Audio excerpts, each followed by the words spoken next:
Huh. But he's learning. He's learning slowly, yes. Mm-hmm. So I like to think of it as like he's assimilating in certain ways, and that so his personality is constantly evolving. Mm-hmm. Interesting. Yeah. Well. Gonna have to have another one of those awkward talks, aren't we? About what? Communication with Adamant. Did you ever talk to Ivy About what? about where your characters are going?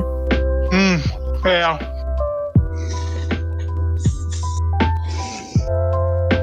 I think she's waiting for me to make the first big move. See, we just have to make sure that Typical girls get there. Typical girls, even they gotta play their characters like girls. It's like, come on now. Now. Don't be that way. Gotta live out some fantasy. Yeah. Now, what was that, honey? What? It's from the Johnsonville? Johnsonville sausages, but it's... Ugh. I only got like an hour and a half of sleep in the last 24 hours. Why? I don't know, man. I just could not. Just didn't go to bed, and then I wasn't getting tired, and then I laid down, and I was like, shit.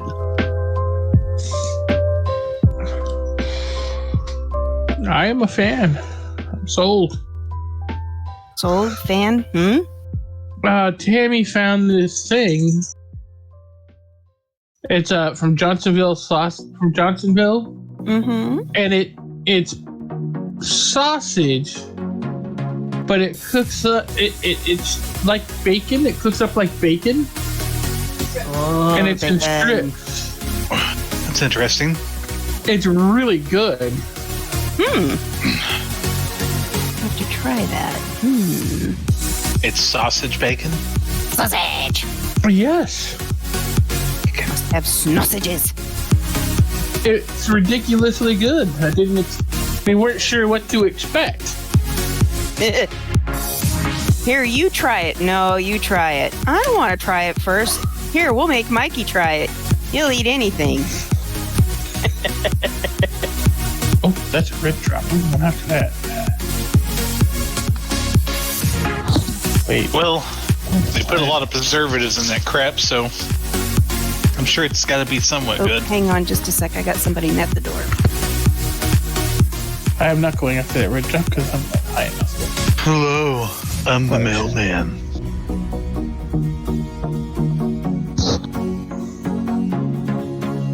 Did you want the shine horn or the featherlight, honey?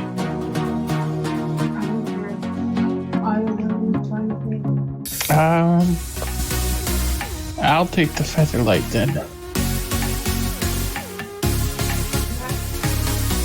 Wait, are you sure you don't want this featherlight? Look at this thing.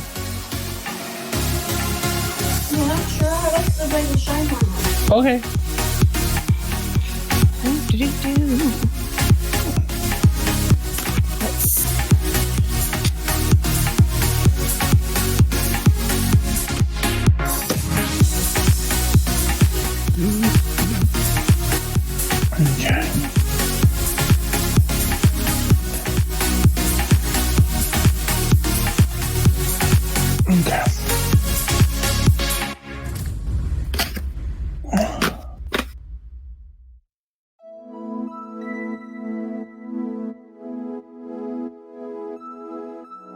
Wait, what? I'm confused. Confused. Heather, did you look up the houses of Ravnica? No, I didn't. I'm finally down to where I can have some free time. Finally. But it's just it didn't come until about Friday, so I did a lot of overtime this week again. So I have not had time to do much of anything or remember that I'm supposed to do stuff. However, let me look here. That's how it goes sometimes. Yeah, well, finally, most of the system for the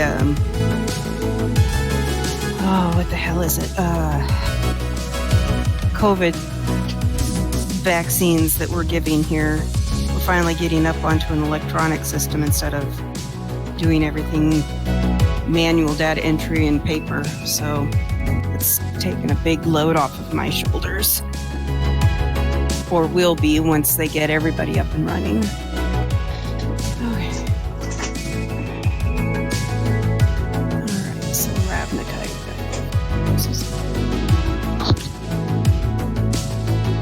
I can post you a link somewhere. Okay. And it's Ravnica, right? Ravnica.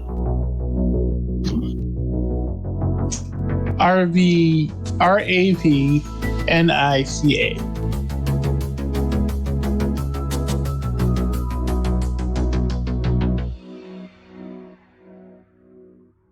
Keeps wanting to change it to Ravnica.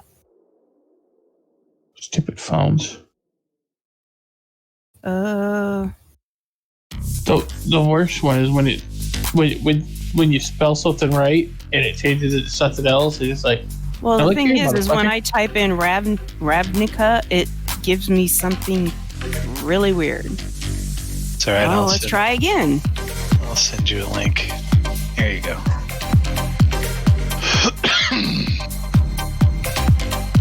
What do you think, hon? Is this enough room for you? Now that got walls up? Yeah. There we go. More than enough. Finally. Somebody fly in? Or is there something going underneath us? I can't remember. What was I looking at this stuff for? I don't see anything. You're gonna have to decide what part of which What- guild, what house. If you want to pick a house, you have to. You don't have to pick any of them, but if you want to pick a house, you just pick one.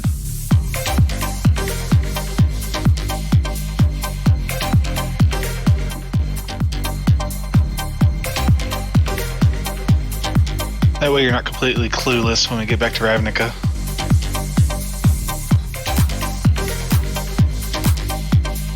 Remember, I don't think I'm from Ravnica. Nope, you're from Dominaria or whatever. Mm-hmm. The same plane that Bolas is from, conveniently. The betrayal's coming, I feel it.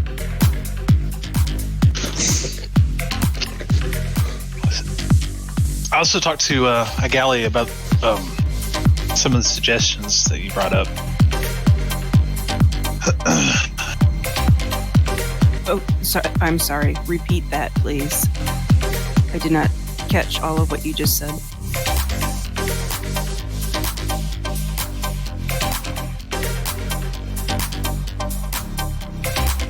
You talked to Gally about some of the suggestions you brought up. Okay.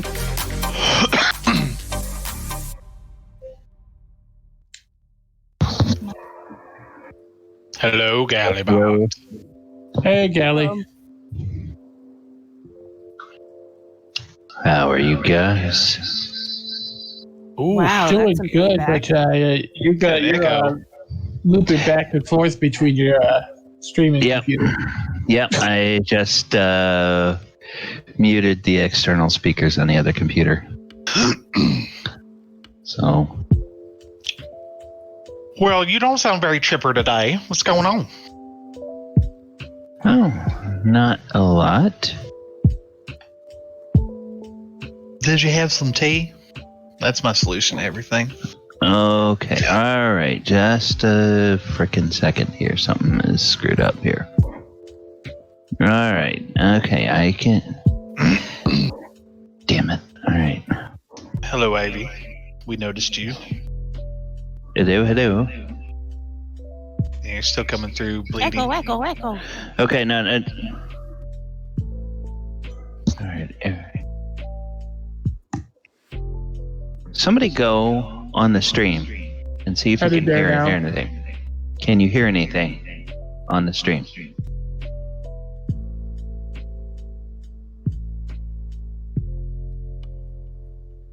hear anything on this? Yes. Okay.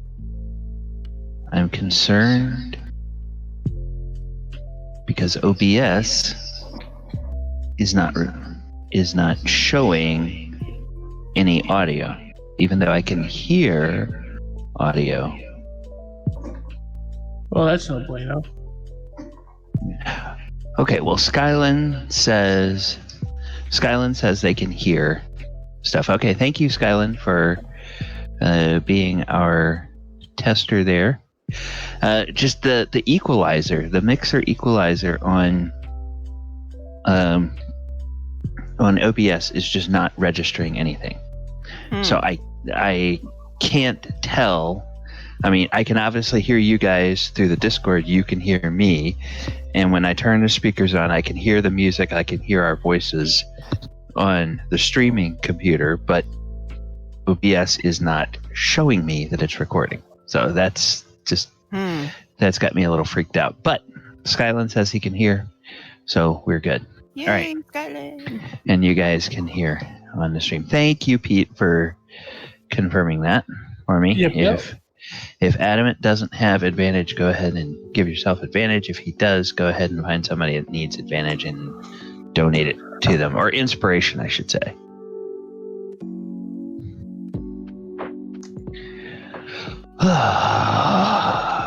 Technology. It's a wonderful thing until it doesn't work. Yeah. Well, and I learned something else from last week. And I tested it successfully on Thursday and Saturday. So because Roll20 Jukebox was giving me such an annoying hard time, I've switched our pregame and break music to Stream Beats, but I have to play that through it's now the Apple Music player. It used to be the iTunes player. So I don't hear it in my headphones because it's on the other computer.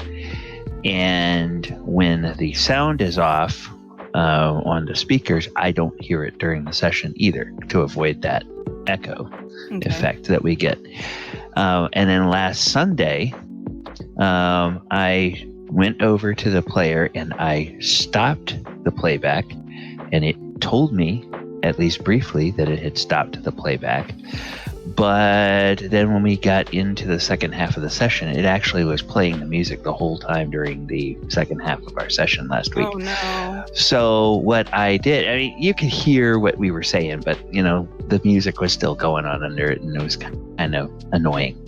So what I did I tested on Monday and it worked, and then I did on Thursday and Saturday is instead of stopping the music, I just went to the player and turned the volume all the way down. So it's still playing, but it's not sending any volume through. So it's just the voices that get recorded. Gotcha. Yeah. So that's good. Yeah. We have to keep hydrated.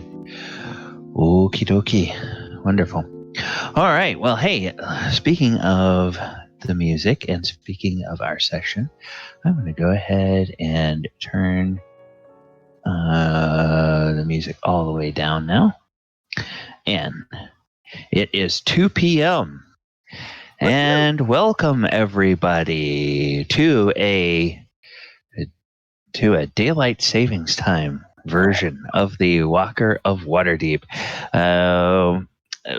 Viewers, expect the players to perhaps be a little bit cranky pants today because we're all operating on 1 hour less of sleep. So we're not quite completely waked up yet. And until we go for about a week and our time all gets adjusted and we get back on normal time, then we will still be a little bit bumfuzzled, if you will. But we are here at a joyous time in the plane of Kamigawa because the war with the Kami has finally ended. And some of you expressed a little bit of dismay last week. But to pull back the curtain, there's a little bit of lore that got sprinkled in that you guys may have missed, and it's because I intentionally made it a bit vague for you, and I wanted to see how closely people were paying attention. Lord Khanda had grown as powerful as he had grown in part because he had kidnapped and was keeping that which was taken a prisoner in his shrine there.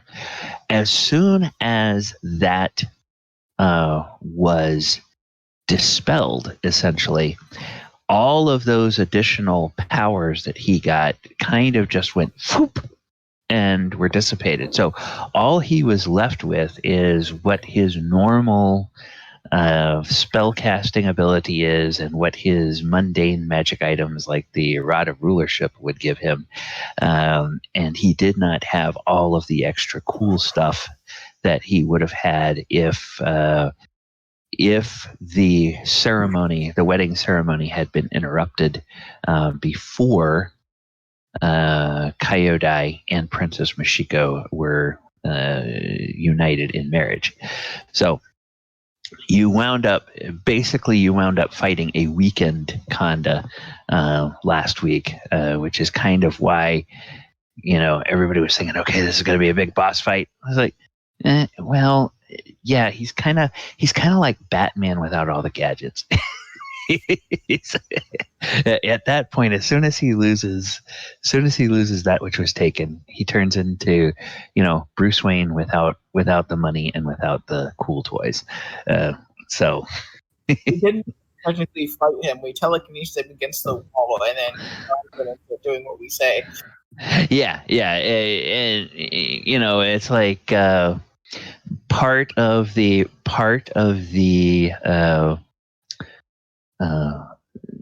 and I'm pulling so much from the lore of Kamigawa as it's written.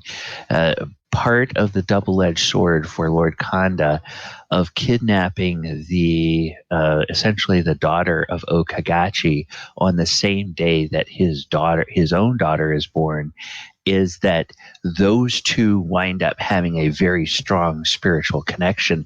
So he's basically powerless to do anything to stop his daughter from actually interfering, except for, like, I'm your father. This is what I'm telling you to do. Don't do that. And of course, as we all know, eventually teenagers, 20-somethings, are going to go, you don't know anything, Dad. You don't know, Dad. And they're gonna rebel. So that is where we are at this point. And you guys had taken a little bit of a look at the city, which we can show the map of the city in a moment. But for right now, you all are in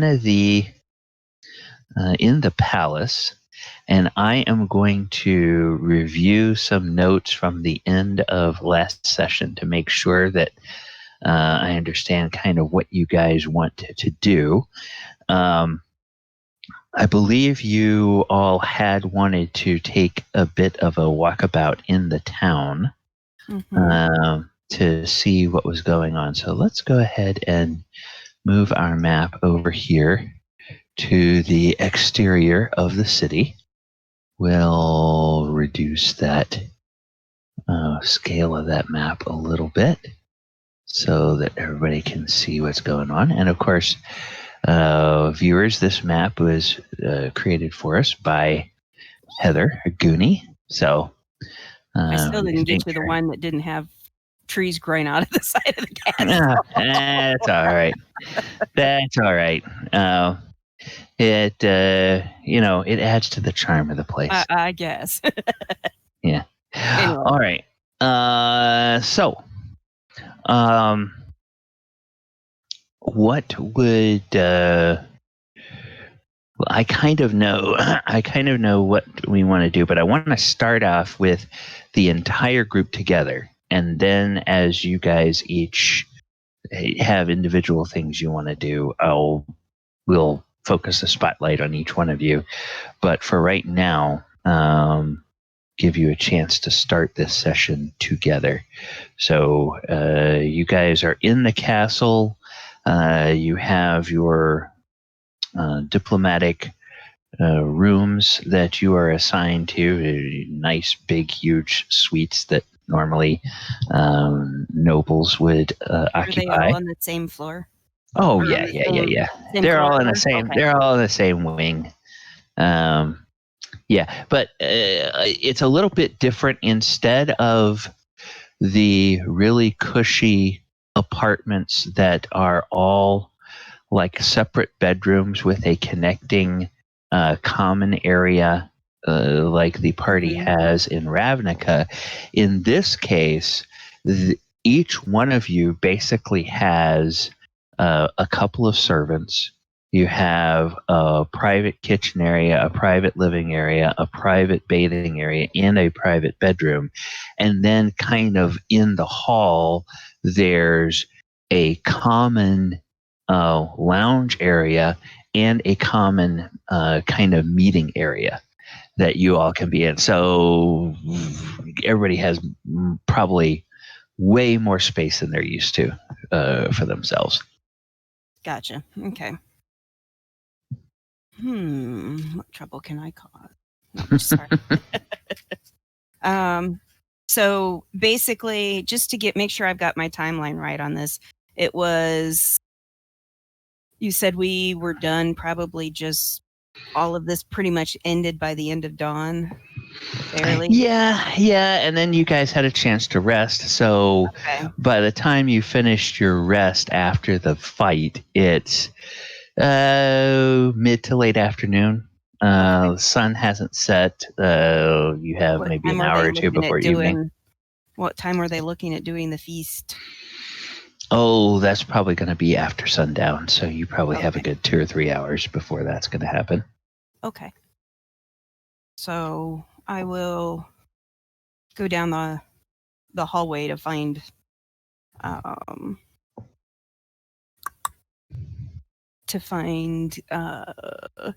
have no idea. I need to go find myself. That's what I need to do. Okay. I was going to go find Galibar and go knock on his door. All right. Galibar, there is a knock on your door. Thump, thump, thump. He goes and opens the door. And I'm standing there. So I was gonna see if the group wants to go out and look around the city a little bit, see if there's either something we can do to help or just get a lay of the land, because I mean it looks interesting from the windows, but did you get sleep? Yeah. Did you get enough sleep? Yeah. You sure? I'm sure. Okay. Well, do you want to go out? Sure, just give me a few moments. Okay. So then I'll go over to Adamant's room, knock on his door. Knock, knock, knock, knock, knock, Adamant. The on door your door. opened. Like almost immediately. Were you standing by the door? I don't have much use for the rest of the room. You kind of see her go blink, blink, blink. Okay then. All right. So Enka, as you sort of look into the area, you see the two human kind of servants, if you will, that are assigned to Adamant's room. They're sort of looking at you and kind of have a worried look on their face, like maybe somehow there's something that they're doing that's wrong because Adamant is not relaxing. She just shakes her head and says, "Don't worry about it. He's that way." So she kind of looks at him and goes, okay, well, do we want to see about maybe getting I don't want to quite say a tour guide, but do we want to see if there's somebody that can show us around the town and we can take a look at what's going on? Oh, I did want to go render some aid to the Okay. We just got to make refugees. sure we're back here in time tonight. So, I was going to go get Oyohusa, see if you wish to join me. He okay. seems a bit not himself. Oh, meaning what? Not entirely sure. Still working on that. Okay, you don't seem like you're... Anyway, are you okay? They did okay by you? Treated you okay? Oh, yes. Meanwhile, she kind of looks at the servants going, you're Wait. Mal's, you're fine. You're fine. Don't worry about it. The servants, they kind of look at you. There's a little reassurance, but it's still kind of like that thing where,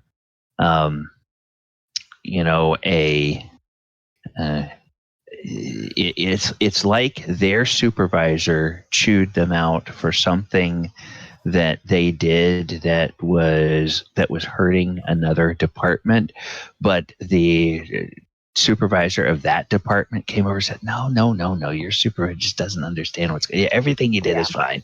So they're still kind of, well, I feel like I'm in trouble with my boss, but people I said that was being bothered don't seem to be bothered, so I really don't know what to do.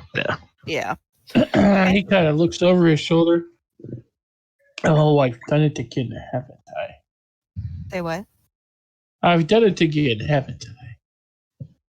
I always leave confused people in my wake. Hold on one moment. Okay, so Adamant? Yes? Okay, if you don't want to make other people uncomfortable, when you have a servant that attends you, they are usually there for your comfort. And before she's like, holds up a finger like, don't say anything. I understand that you do not require such things in life. However, this is their job. So by humoring the servants, by perhaps making some simple requests, like, could you get me some polishing cloths? Or could you get me, maybe you wouldn't need it so much, but say perhaps you needed a little bit of oil for the joints or something. Ask them, because that's what they're here for. And if you don't ask them for something, then they think that they have done something wrong. Does that make sense? Yes. Okay. Because they are here to serve you, and even if you don't have a lot of needs, they get uncomfortable when they feel like you're not, they may feel like they're going to get in trouble if you don't ask them to do something. They will be probably more than happy to help you reach the areas of your back or behind you if you need help, getting, reaching places that you can't normally reach with yourself. And sometimes even just a little something will make them very happy and make them feel comfortable, and off you go. Does that make sense? I see.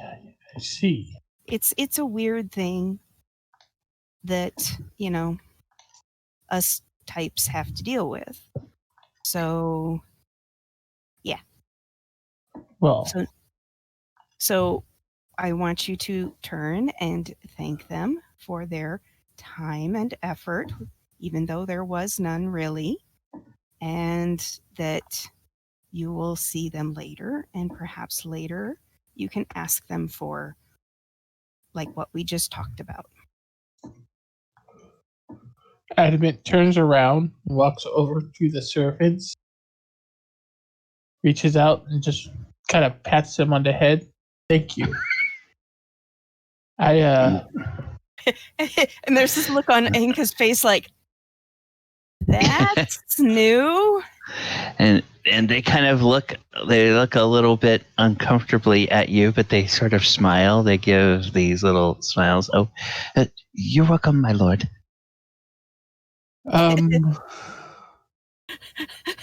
Because like, she'll wait to talk to him about patting people on the head later. But Elora enjoys her head pats. What?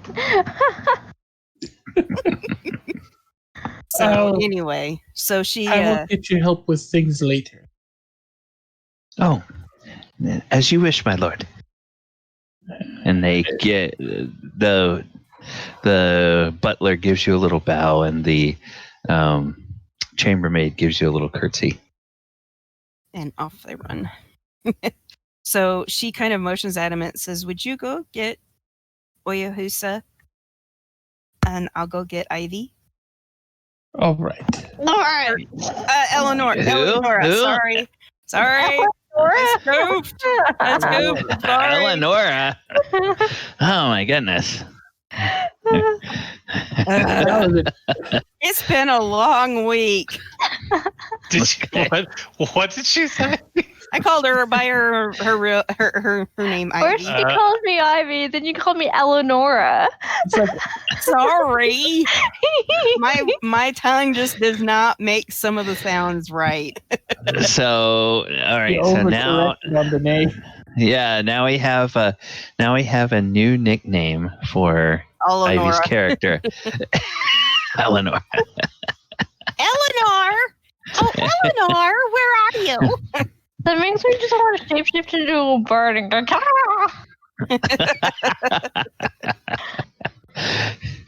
All right. So Adamant is going to trundle on off to find Oyohusa, and Enka will trundle off to find Elora. So let's follow Adamant for a moment as he goes to find Oyo. Adamant is going to go knock on Oyohusa's door.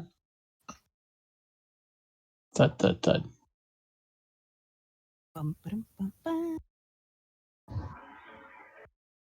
You may enter. He opens the door, steps inside. Elio is. He's just getting cleaned up. Good morning, Adamant. How can I help you? Well, actually afternoon. But I was wondering if you'd like to go with me. I was going to go see if I could help the refugees a bit. You seem a bit out of sorts. How do you mean? Well, I thought I'd talk to you and find out.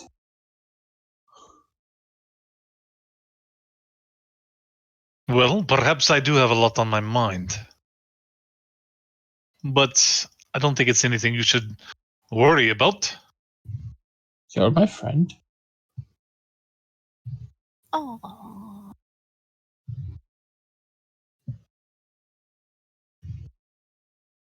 Of course I worry. You could tell me what you mean?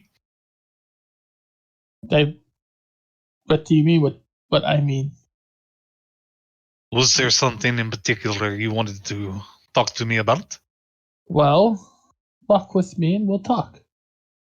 Tell me what's on your mind. Sure, just a moment. And looks in the mirror and he checks and he finishes combing his hair and he grabs his cane and he walks over to you and says, "All right, let's go for a walk." All right. So, what's bothering you?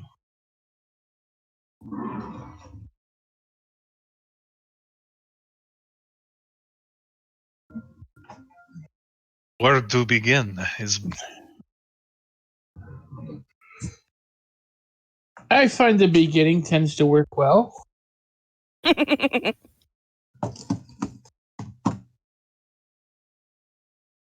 have just been thinking a lot about my past,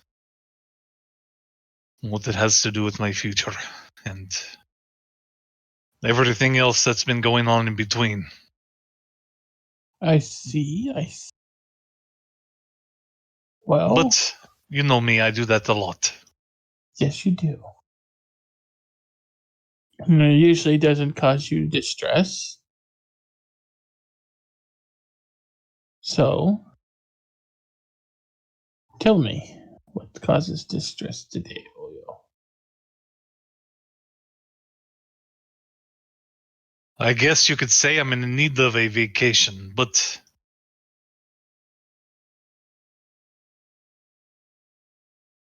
I know that that's not going to work. Perhaps sometime soon we'll have some real downtime.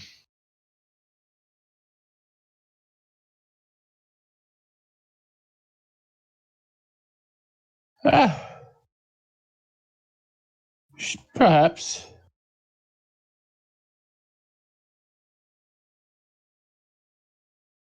I have been trying to just strategize about what we're going to do once we get out of Kamigawa and what lays in store for us. I've been Well, greatly concerned about this Nicol Bolas, and that I do not know much about, but when you combine that with Vecna, it is quite serious.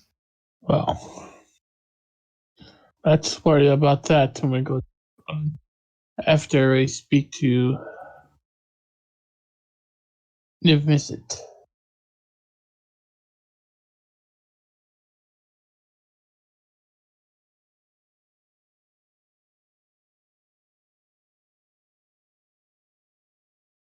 How about you? How are you feeling? How has Kamigawa changed your perspective on things? I've learned some things. Such as?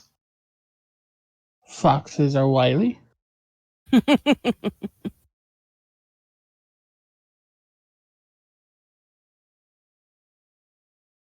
And that apparently it is possible marriages without the ceremony spell. I'm sorry, what did you say? It is possible to do marriages without the ceremony spell. How so? Well, I just did one. Hmm.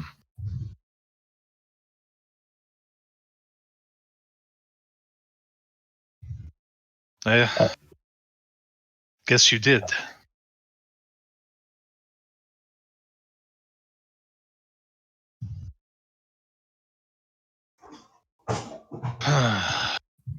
What do you think that we should do next? Well, I think our next step should be perhaps the only. Hmm.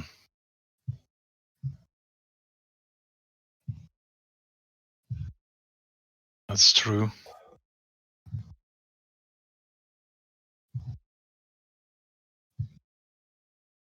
Are you missing home? Perhaps not in the same sense as the others. I haven't been home in so long. Sometimes all I can remember is the smell of things, and it reminds me.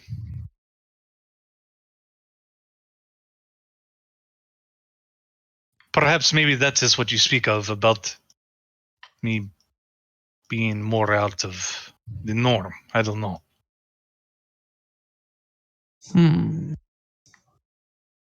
You seemed a bit uncomfortable around Elora. I did it too. Go me. Uncomfortable? What do you mean? Well, I mean, she is a bit odd, I'll give you that, but in a good way.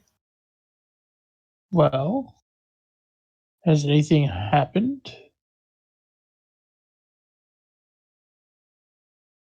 Well, not that I can think of. Enka seems to think that Elora is interested in me, but I told her that she's clearly mistaken. Is she? You don't think so?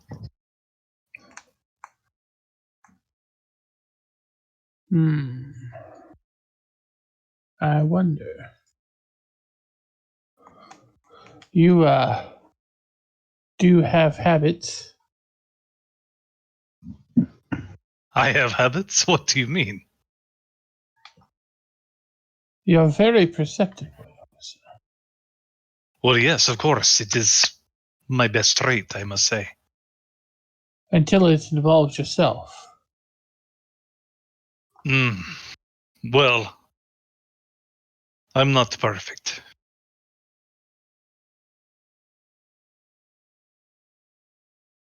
I guess you could say that it is my Achilles heel, maybe. I don't know. Perhaps I am not as such as you think I am.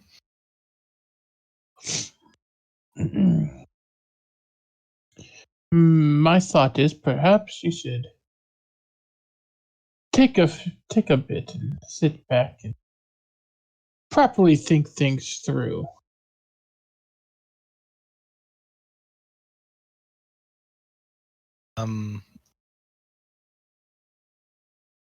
I think I do that very well. How do you mean?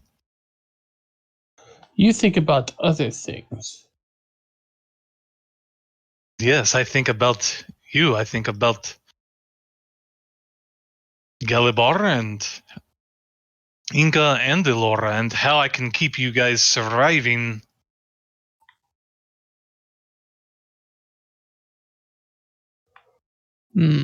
Constantly thinking about how I can protect us and Perhaps think about your relationships.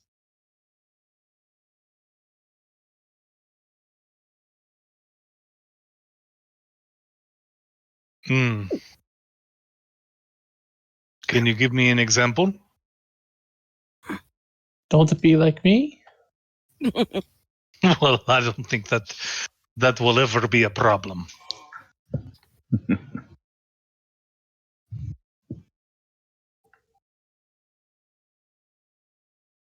No, I mean,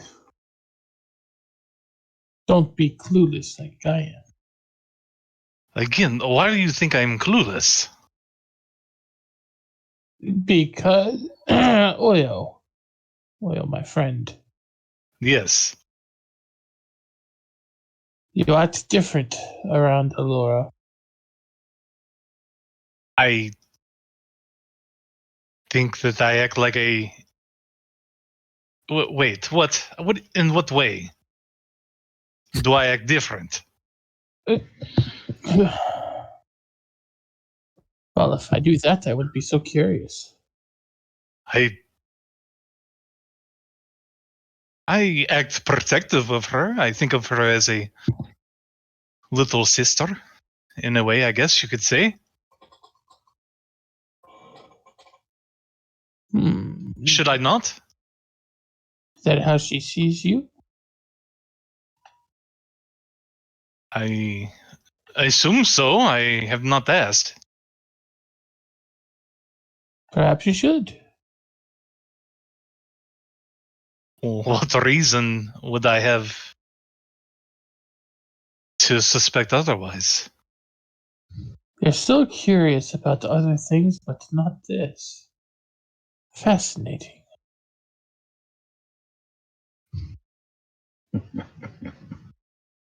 I'll tell you, Adamant, I have had to learn in my line of work that,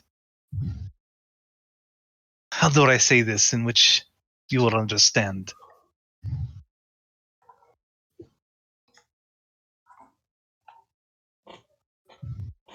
I am very disciplined about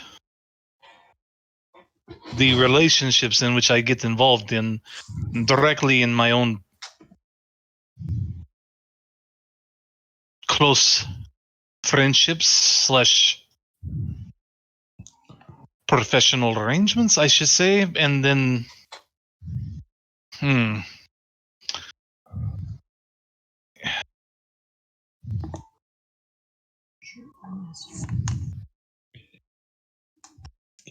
I am used to not sleeping with women that I eat breakfast with on a regular basis, if that makes any sense. Well, I don't see what the problem with sleeping with somebody you have breakfast is with. No, that's not what I mean. I mean that I don't get involved with women that I adventure with. You know what I'm saying? It's different. When I'm in the field and I'm working, it's usually for pleasure or a business, but not... God, Adamant, I don't know how to explain this to you exactly that you'll understand. Oyo, explain it in a way that you'll understand, and I will understand.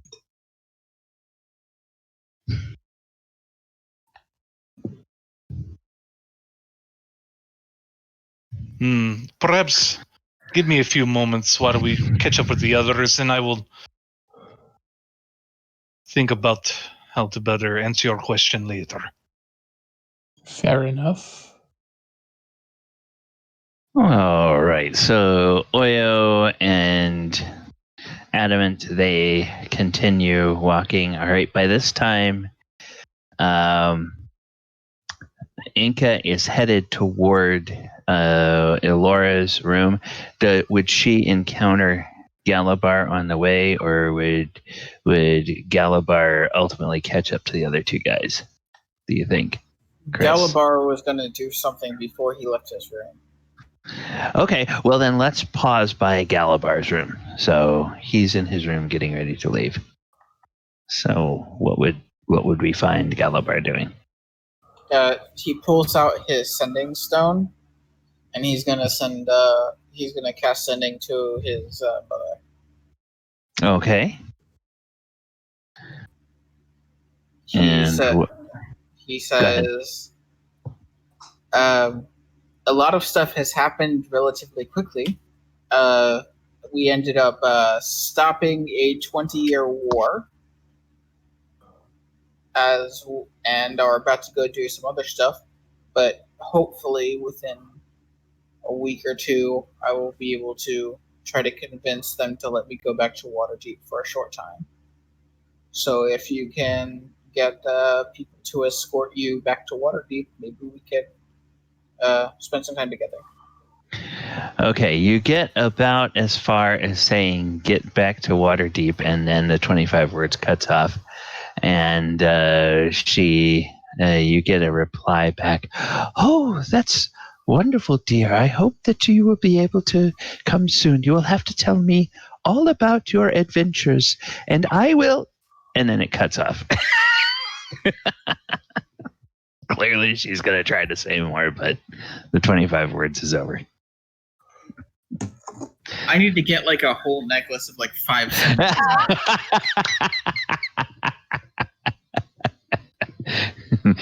Yeah, well, research upcasting sending, and that every level you upcast it, you get like 10 more words for the sending and the reply. I don't know why stepping out of the game, out of just kind of meta thinking about the 5e rules. I don't know why that's not a rule. And maybe that's something we can talk about after level 8 is whether we want to have like a table rule for something like sending, that if you upcast it, you get like 10 more words each way with every level that you add to it. So I mean, I'm not gonna get third level spells to like level 11. I think so. Yeah, but and you know, that way you could actually build sending stones at a higher level that would enable longer communications. All right. Okay, so Galibar has that exchange with his mother. Anything else before he gets ready to go off and find other people? Nope, he's just gonna, since he kind of sleeps in what he has on, he just prestidigitations himself clean, puts everything back in his bag of holding, puts the axe on his back, and just walks out the door. Okay. All right. And Enka, you have now reached Elora's room. Okay. So I knock a little on the door, get her attention. Knock, knock, knock. Elora, there's a knock at your door. First time being in a lone room for a little bit, and Elora will kind of like keep a little bit, and she'll be like, "Wait, why wouldn't an intruder knock on our door?" So then Elora will come over, peep through the little hole if it has any, and then open the door. Enka, hi. Hey. So we're gonna go maybe do a little tour of the city and see what's going on. You want to come? And she looks around her room with how she boarded up all the doors and stuff and said, And she kind of peeks around the corner and goes, "Are you okay?" Elora will slowly close the door behind her so Enka can't look, and it's like, "I'm fine. Just wondering if the door is just randomly gonna fly open, but nonsense. As Elora starts walking down the hallway, and it's like, well, meanwhile, Enka's watching after her for a moment, hasn't caught up, going, "What did I just see?" And then she kind of hurries up and goes, "Are you sure you're okay? That doesn't seem normal." What, making sure a young woman is perfectly fine and protected? But that involves, like, you boarded up all the windows? Boarded up, I mean, like, putting, like, chairs underneath, like, the locks of the doors and things like that. I haven't boarded up. Are you that scared that somebody's gonna hurt you? I'm not scared. I'm just taking precautions. Okay. Especially since I'm not sharing a room with anyone tonight, apparently. Well, no, you can stay with me. Or is it someone else you want to stay with? Or literally just looks at Enka and then sticks at her tongue. What?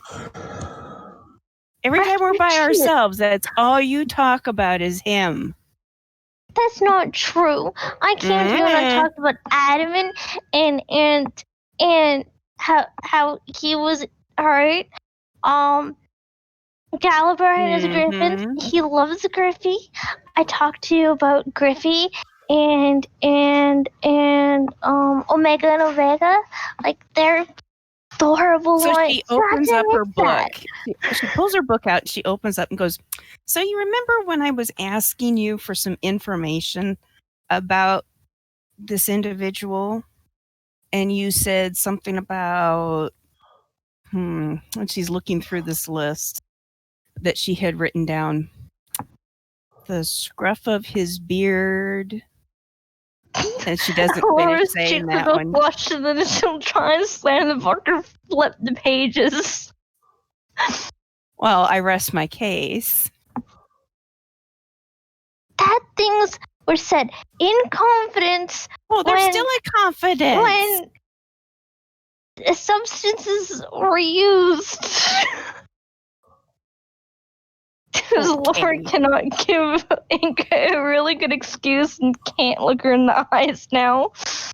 So Enka gives her a little more teasing. She's like, come on, you're going to have to talk to him someday. I do talk to him perfectly well. About your feelings. Any feelings? Nothing more than feelings. She's like, right. Okay, whatever. One of these days, I'm just going to lock the two of you in a room together and not let you out until you figure it all out. Like the tea? It goes beyond having tea, dear. Oh. Well, there's more important things that we need to focus on right now, like the refugees. Like if they need any food, like we can go pick them food, Meanwhile, right? Inka kind of walks down the hallway going, deflection. Deflection. You're so good at deflection. Laura will speak up a little bit louder and say, and their farms, they need to be better. They need courage. Until Laura just kind of huffs and just follows Inka as Inka goes off singing. Meanwhile, Inka's like, la la la la la, can't hear you. La la la la la. I can't hear you. All right. So eventually, as Enka and Elora round a corner, they see Adamant and Oyohusa up ahead, and they see that Galibar is catching up to them. And so the five of you are sort of headed in the same general direction towards the same general place. And you can hear her saying things like, I can't hear you. Turn down the hallway. La la la la la, I can't hear you. La la la. So now, are you guys gonna strike out on your own, or do you want to find somebody in the palace that maybe can give you a bit of the lay of the land, or what? What are your when we catch up to the boys? I'll ask them. So, do we want to just go out on our own, or are we kind of looking at maybe getting a tour guide, or what? I was just gonna go fly around and see if anybody needs heavy lifting done. Well, I mean, they've been living like this for 20 years. It's not like this all happened yesterday. Oh, excuse me. I'm so sorry. So, I don't know. I mean, sure. But I think maybe just going out and maybe getting an idea of how the city is currently and maybe offering suggestions or assistance on rebuilding instead of, like I said, they've been doing this for almost 20 years and with pauses here and there to deal with, other things. Perhaps we could walk around and see if anyone needs our assistance. That's a possibility. Yes, it is. All right. So there's a you get to one of the outer halls, and there are several, palace servants going about on their duties, and there's a couple of people at the door that look like their job is to open the door for people that are supposed to come in and out, and perhaps keep people out who are not supposed to come in. So you guys head over towards those doors. Mm-hmm. Okay. And look at one of the guards and go, is it okay if we go out and look about the city for a little bit, or the town? Will you let us back in? Oh, my lady, of course, you are You are honored guest of the princess. You mean Her Majesty? Yes. Forgive me. It is difficult to get used to. Things have happened so quickly. Mm-hmm. I can almost not believe the news about. Is it true what they say about Lord Khanda? Unfortunately, yes. Fortunately, that is not for us to pass on gossip about. That is something that will have to be addressed by Her Majesty. That is wise. That is wise. But yes, you are honored guests of Her Majesty, Yes. and Her Majesty's consort. Very good. Okay. You are welcome. Do you need any? Do you need a guard to go with you, or No, Someone I think to show us around. unless you want to give us a guide to tell us what's what. Oh, well, we can certainly get one of the guards, and he snaps his fingers, and he calls out to a woman who is cleaning, and he says, Matami-san. And the woman snaps to attention and walks over and gives a little bow, and she says, and he says, Matami-san, you are familiar with Eigan town, right? Your family has been in the city for several generations. And he says, and she bows and she says, yes, sir. And he says, all right, go with these people and show them around the city. Take them to the places where they wish to go. I will tell the head of housekeeping that you have been assigned duties to help the guests of Her Majesty. And the woman gives another little curtsy, and there's a little table over there, and she puts her little duster and takes her gloves off and sets them over there. And then she comes back and she gives you all a little bow. And she says, I am Matami. It will please me to guide you where you wish to go in the city. Oh, thank you very much. Elora will turn to Enka and say, precaution. Yeah. You're just full of it, aren't you? Because I know that Enka would have cut her off sooner or later again with her sass. So when she sees that you all are ready, she will, the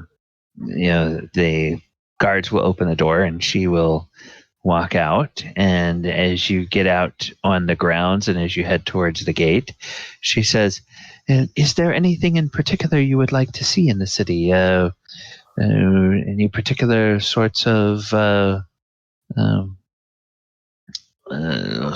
buildings or sorts of temples or sorts of areas that you would like to see? Well, I was hoping you could take me to the refuge. I'm sorry, Pete, you broke up a little bit. Sorry. I was hoping you could take me to see the refuge. Oh, the refugees. And you guys can give me an insight check. Okay. Anybody who wants to. Alrighty. Beep, beep, beep, beep, beep. Oh, okay. Hang on. Somebody ate their insight Wheaties this morning.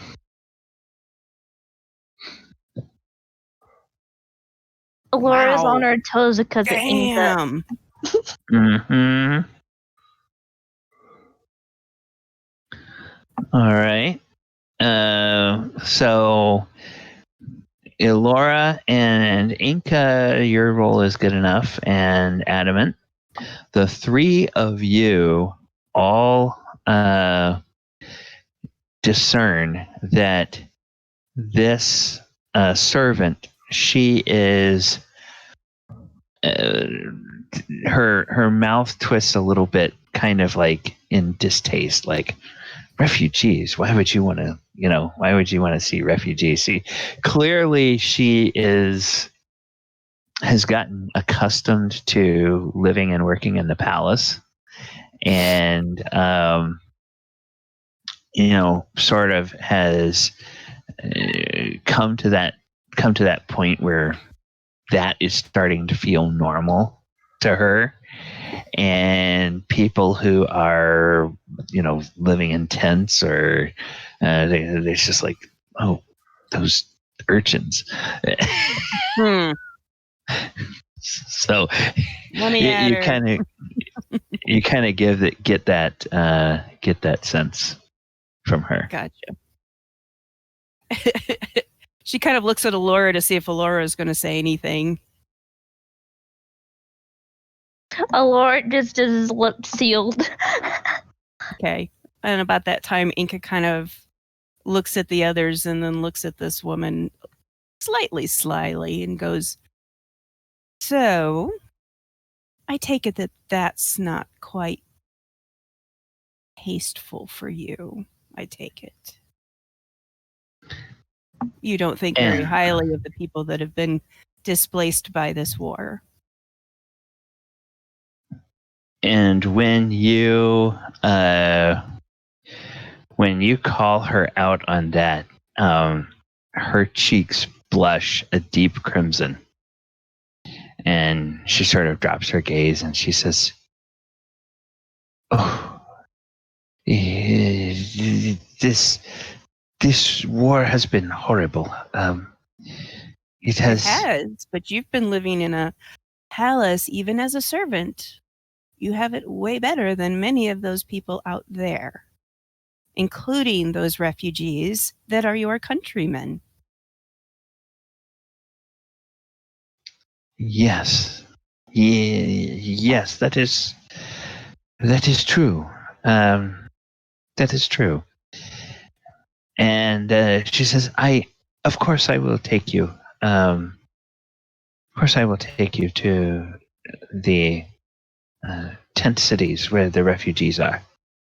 Thank you. And she starts to lead you off, and she takes about 10 or 20 paces in silence, and then she looks over at Enka and she says, my family came to Eigan town from one of the villages. It was my grandfather's great-grandfather who came. And it was a time when there was a famine. And they came to the city because they were hungry. And eventually he learned a trade as a cobbler. And he began to make shoes. And then his sons made shoes, and one of them became a tailor, and one of them became a carpenter, and then my grandfather got a job as a carpenter for Lord Kanda's father in the palace, making the frames for the doors. Beautiful decorations that are on the interior door frames of the palace. And since then, someone in my family has always been employed at the palace. And only now am I reminded that at one time, generations ago, my family were also refugees in the city. We all come from somewhere. Many of us have more stories than others. Just remember that. But not everyone is perfect, and not everyone comes from money. Yes, my lady. Now, that being said, let us move on and have you show us what we would so like, and perhaps maybe there may be something in it for you later. Okay, and you find that as you all have been having this conversation, you are coming to one of the areas of town. She's actually leading you to this tent city area that is near the front gate, or the south gate of the city. It is an area that looks like at one time it was a large plaza, probably a one of the large market plazas of the city, but it is just chock-a-block with tents that have been thrown up and ox carts, and there's a lot of ox carts, but there's not that many oxen that are around, and there's just piles of possessions that are sort of wedged between the different tents that are there and whatnot, and people are kind of gathered around large communal campfires, and there's kind of a buzz, excitement. They're talking, but they're still kind of looking around uncertainly, and then a bunch of people that look like they are look like they're either some kind of warlords or powerful mercenaries or fancy pants people are starting to come up, and this servant from the palace is leading them, and so they start to sort of sidle a little closer together and sort of straighten up a little bit, and some of them look like they're a bit ashamed to be seen with the their hair all out of place and the dirt on their faces and everything like that they have. And I look over at Galibar and go, well, you're so fantastic with that prestidigitation. Why don't you help out some of these people feel a little better? Elora smiles as she gets another little plan as she goes over to Adamant and Galibar and takes a handful of dirt off the side of the road and smudges it on their chest. Adamant's metal plate. Galibar just snaps his fingers and the dirt's gone. And no, I guess, Galibar. The point is to let them feel happy. I mean, I could just... So we fit in. Come on, Galibar. Stop it. She wipes the finish of her hands back on Galibar. And about this time, you can just look at Enka, and she's just kind of like, not quite what I meant. But okay. Galibar just snaps his fingers again and the dirt's gone. And I guess he just goes, does what Enka recommended. And as Galibar steps up towards some of these people, they they're humans, and they don't look like they're starving, but they definitely look like they are barely getting enough to eat. A lot of them, it's not, they're not malnourished and sickly, but they definitely don't have as much meat on their bones as you think is probably healthy for someone to have. And so, and a lot of them are a little bit shorter. Most humans are significantly shorter than Galibar is, so they kind of back up a little bit and sort of look up at him. And so what does he do? Does he walk up and just sort of snap his fingers in front of several of them, and the dirt all just sort of falls off of them? Is that what you're envisioning him doing? Essentially, yes. Okay. So Lord got pouty and started playing in the dirt to test the soil to see if it's good planting soil. so as Galibar does this, there starts to be a murmur, and the first Enka will couple. join in. I mean, she just was tweaking his nose a little. Okay, doing prestidigitation as well. Yeah. Okay, and they look, and at first they're not sure what to make of this, but then they realize that the first couple, they think, okay, are they trying to make fun of us? Are they, but then they realize, no, you're doing this to be helpful, and smiles begin to creep onto their faces, and they go, thank you, my lord. Thank you, my lady. And basically, Inko says, it's time to rejoice. You have a new monarch. It is time to put the past behind you and create the new. And they say, a new monarch. Has something happened to Lord Kanda?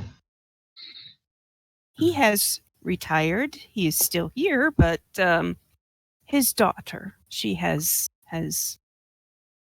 taken over, basically, shall we say, for the better, I believe. The war is over. The war is over. The war is over for true. And a peasant woman, she sort of falls down to her knees and clutches at Galibar's hand and says, "For true, sir, my lord, you're telling us the truth. Please say it's true." Yes, there has been a wedding between the Lord's daughter and the daughter of the kami, the leader of the kami, and the war is now over.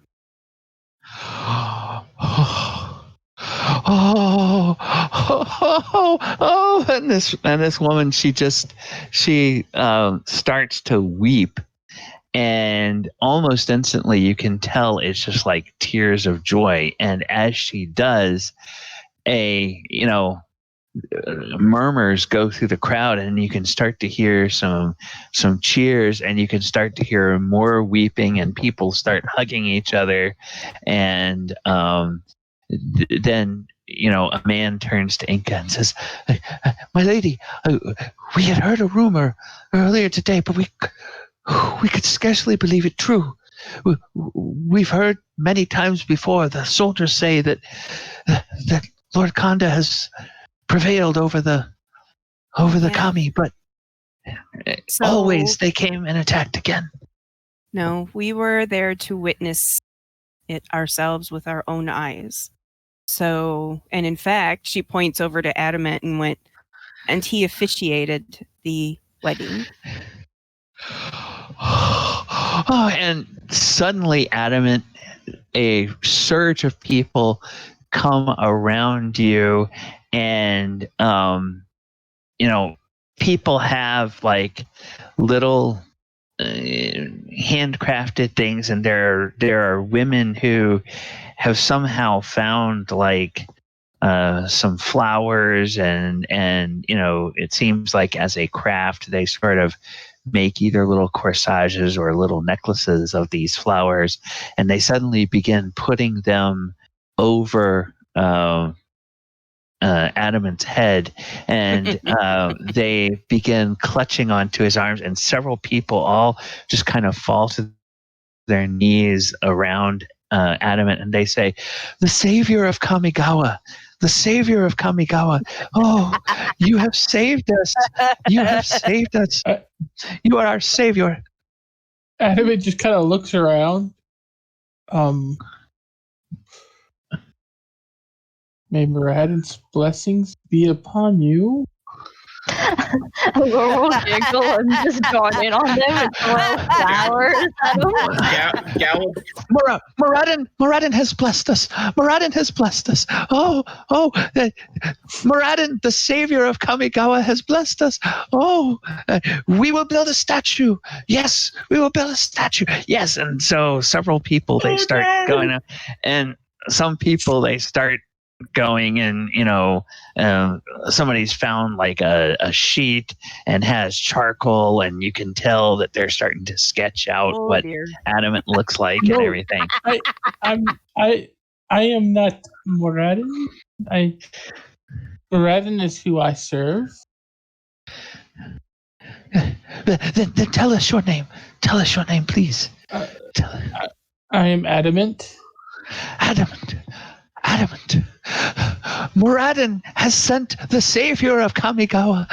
Moradin has sent us Adamant. Oh, please. Oh, this is wonderful. Tell the chapels, tell them to start ringing the bells.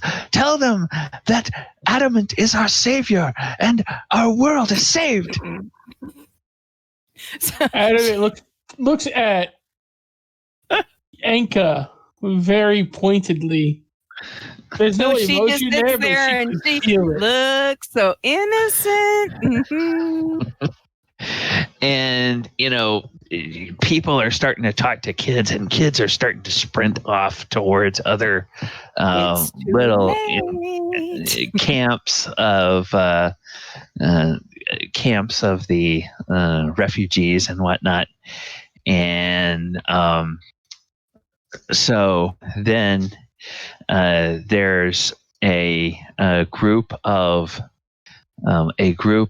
men who start to bring, they start to talk amongst themselves.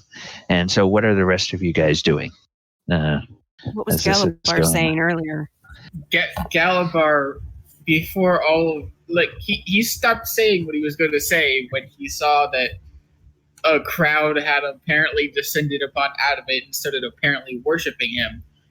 Galibar was gonna say something, but then he stopped. Okay. Well, they all look at you and they say, we must know your names. You are the companions of the Savior. You must have helped him. Please, we would know your names. We will erect statues to all of you. And they look at Galibar and they say, surely, my lord, you are a great wizard and a powerful warrior. We would know your name so that we can erect a statue worthy of you to honor you. First off, I would like to get some things clear. This victory. Okay. Hey, somebody is banging on something and it's making a horrible racket. So I don't know where that's coming from, but Good now. Yeah. Sorry, sometimes I have to reset Discord because it does that. But he says, I would like to make some things clear. While we assisted in ending this war, the person that you should be praising is the princess, or should I say, Your Highness now. She's the reason the war is ended. Please. We merely assisted in helping this wedding come to be. They are the most humble saviors that any world has ever seen. They have helped the princess see her duty and have helped her to end this war. And has helped her free her consort. Meanwhile, Enka's in the back giving little bitty things like that are kind of half whispered for others to pick up. Okay. And at this point, Elora just seeing this big, huge crowd of people just start coming up and start being so loud and everything. She'll be basically trying to duck into like the side, just trying to replant things in the dirt next to the road. She kind of just wants to scurry away. And then she looks pointedly from Oyohusa to Ivy, and then back to Oyohusa, hoping to get his. You mean Elora? No. Yeah, Elora. God damn. Sorry. After seeing what he said, just went out of Made things worse. Didn't go through what he said. He's just gonna activate his wing boots and fly away. And they all, ooh, the saviors can fly. Oh, and then the flying savior, and then they'll turn to you, Enka, and they'll say, what is the flying savior's name? Doesn't really fly. Those are his boots. He got them from someone. But he is flying now. Please, we must know his name. His name is Galibar, and he is of noble blood. Of course he is. Of course you all are. Why would you say that? Well, you have the blood of dragons running through you, so that's not noble. She thinks it is. Of course, she's a bard. She's like, I'll let other people do all the work. Now. This is why bards are dangerous. This right here. Of course, my lady. You all are noble. You are kings and queens in your own right, and you are. Your hearts are so filled for the plight of our people. You have stopped everything you were doing to help us, and thank you so much. Thank you. And they start falling on the ground and sort of clutching at the hem of Elora's skirts or robes, just sort of kissing the hem of her skirts, and you all find yourselves with people sort of just grabbing, not pulling you, but sort of grabbing a loose piece of clothing if you have one, a cloak or something, and just kissing that. Elora. No, please. So meanwhile, Elora pulls out her one of her instruments and begins to kind of play a very light, happy. You mean little Enka jig. does? Yeah. God damn! I need to go back. Elora will look at them very scaredly as the woman just starts crying in front of her, as Elora just takes her nail, scoops up the little bit of teardrop, and plants it in the soil, so it starts to grow these little tiny bushes as Elora just shape shifts into a butterfly and goes up on Enka's horns and just stays there instead. So, but meanwhile, she's like, okay, I got to distract people now. So she starts kind of playing a very lighthearted, happy song of some form to get people to kind of put their energy elsewhere. Okay. By the time this campaign ends, Enka is going to have spread so many rumors about our power and deeds that we're just going to gain a form of godhood through people worshiping us. Yep. I don't know when anybody asks if you're a god, you say yes. Say yes. You say yes. Anyway, so tell me a little bit about this ditty that you're playing, Enka. Is it an upbeat ditty? Is it a yes?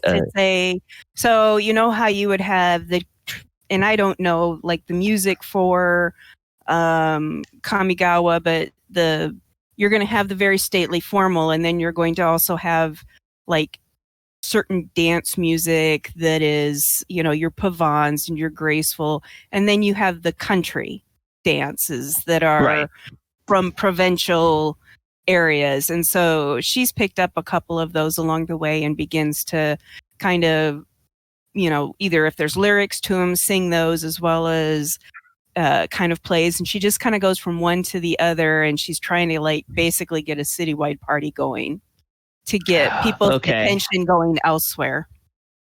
As you begin playing, you probably get about 16 bars into the first thing that you're playing, and then you suddenly hear the sound of like a flute, and you look and you see that somebody has produced an old battered flute, but they play very well, and they're just sort of they're finding the melody, because of course you're playing something that you learned at the academy, which was is and well also known on the way around on our travels too. So.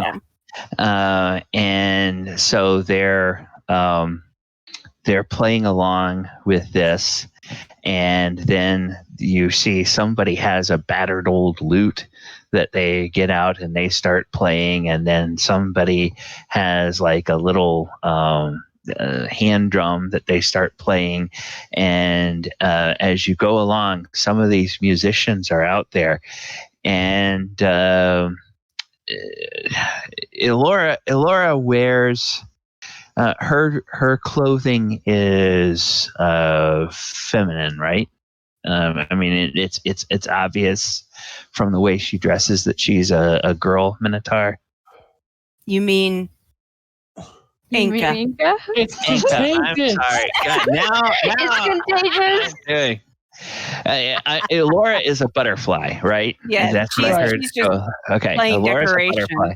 Yes, All right, it is so obvious because she's even though she's got all these nice clothes now, she's still her traveling gear is still very much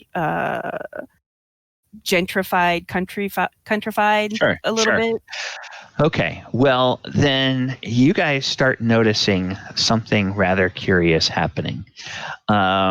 You start to notice that there are gaggles of what look like middle-aged men and women, and the middle-aged men start bringing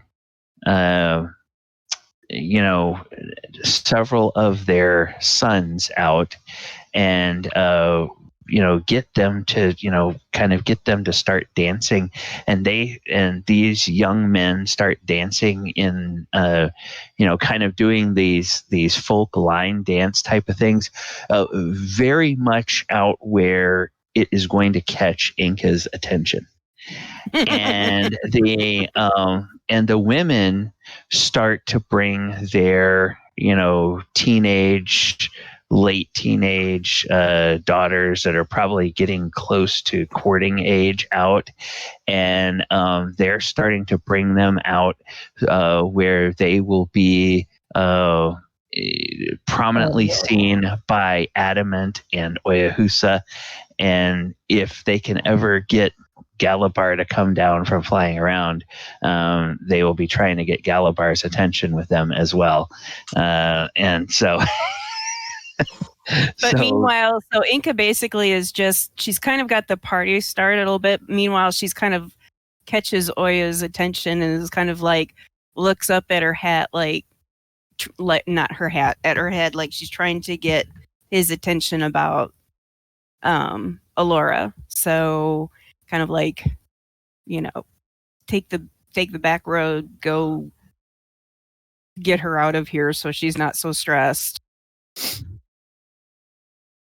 And then is basically trying to distract people to start celebrating and enjoying life, etc. ad nauseum, so that her other friends and stuff can go out and do whatever without drawing too much attention by walking away, so to speak. Okay. Galibar, since Galibar flew away, he's just been, anytime he sees somebody in the street, he's just gonna say, the princess has ended the war and she is now the queen, spread the word. And they some of them, they look up at you and they go, "Yes, my lord." And as you fly around to other neighborhoods, you see a bunch of kids will pull some adults out into the street and will point up at you and say, there he is. That's one of the saviors. They saved Kamigawa, and and so even before Rumor you can spreads give them, faster than feet. yeah, then you can, before you can give them your message, they are clearly up there, and people are, they wave their hands towards you, and they cheer at you, and they thank you for saving Kamigawa. And there are, among these are middle-aged mothers who will pull their courtship age daughters out and point up at you and whisper excitedly to them, and kind of urge the girls to wave at you, and they always do so kind of shyly, and blush a little bit as they're waving in Galibar's direction. And anytime he sees that, he's just gonna start dashing away at freaking 90 feet per 90 feet per 6 seconds. Okay. Run away! Run away. All right, and so we know what Enka is doing. We know that Elora is a butterfly. We know that Adamant is feeling uncomfortable. We know that Galibar is doing something. Oyo, how is Oyo handling all of this acclaim and sort of hero worship that the people of Kamigawa are lauding on you and your companions? And what is Oyo's response to all of this? I'm going to kill her. He's been kind of lost in train of thought. He's been looking around and observing and looking at the damages to the town, and he just kind of doesn't really pay it any mind. He's like, well, I mean, what do you do? Like they wouldn't believe us if I told them otherwise. So okay, well, it becomes very apparent the more cool you try to play it off, the more desperate some of these good wives are to sort of try to get your attention in the direction of their daughters of courtship age. Jesus. And then you look over at Enka, and Enka is like, she's like, for some reason she keeps looking up towards her, rolling her eyes upwards towards her horns, and like looking at you pointedly and then looking up at the butterfly. You'll have to try to figure out what that means. Elora's in a I don't know. Either she's like a big one, a giant one. Say what? Guess I'll roll insight. I'm like, what? Okay. Orange butterfly. And then there is so it's a large butterfly. Is it like 2 times the normal size? Is it like 4 times the normal size? Like what are we talking in wingspan? How many inches or centimeters? Is like a foot wide wingspan, a meter wide wingspan? What are we talking? I don't exactly remember the name of the butterfly, but I think it's like the Japanese something. It's like a mint green. Then it fades off to like a pink. Moth. Yeah, the lunar moth. Like those things can be huge, but I don't remember how big they can be. So I'm gonna say like a foot long, and then 2 or 3 feet length. Okay. I have a very, very decorative hat right now. Yes, Okay. like a big huge bow. I'll roll inside to try to figure out what the hell she's insinuating. Okay. Yeah. There's a big, huge, and then, okay. Elora, what is the coloration? Would you be the coloration of a normal Lunamoth, or would you be like the color of a monarch butterfly, or what color would you be? Elora would probably change her colors into a purple, then fade to a blue. Okay, so yeah, there's this huge, oversized, bluish purple butterfly that doesn't look like anything natural, except it kind of reminds you of the shade of Elora's skin. With my passive, what I have noticed that passive 25. I would have noticed she would have went into butterfly form. You probably would have. You would at least would have noticed that she's not around, and now about the time that you lost sight of her, there's this purple bluish butterfly. So I'll roll insight to. I don't know. Enka's being weird. Why is she not being weird? Oof. I'm sorry, Enka. Is that moth bothering you? I can kill it. And so she kind of like, when she's not singing, but she's still kind of playing, she kind of mouths the words, Elora. What? Take her. So she'll lean over and whisper in your ear if you get close enough. She's like, it's Elora. She's uncomfortable. Take her somewhere. What? No.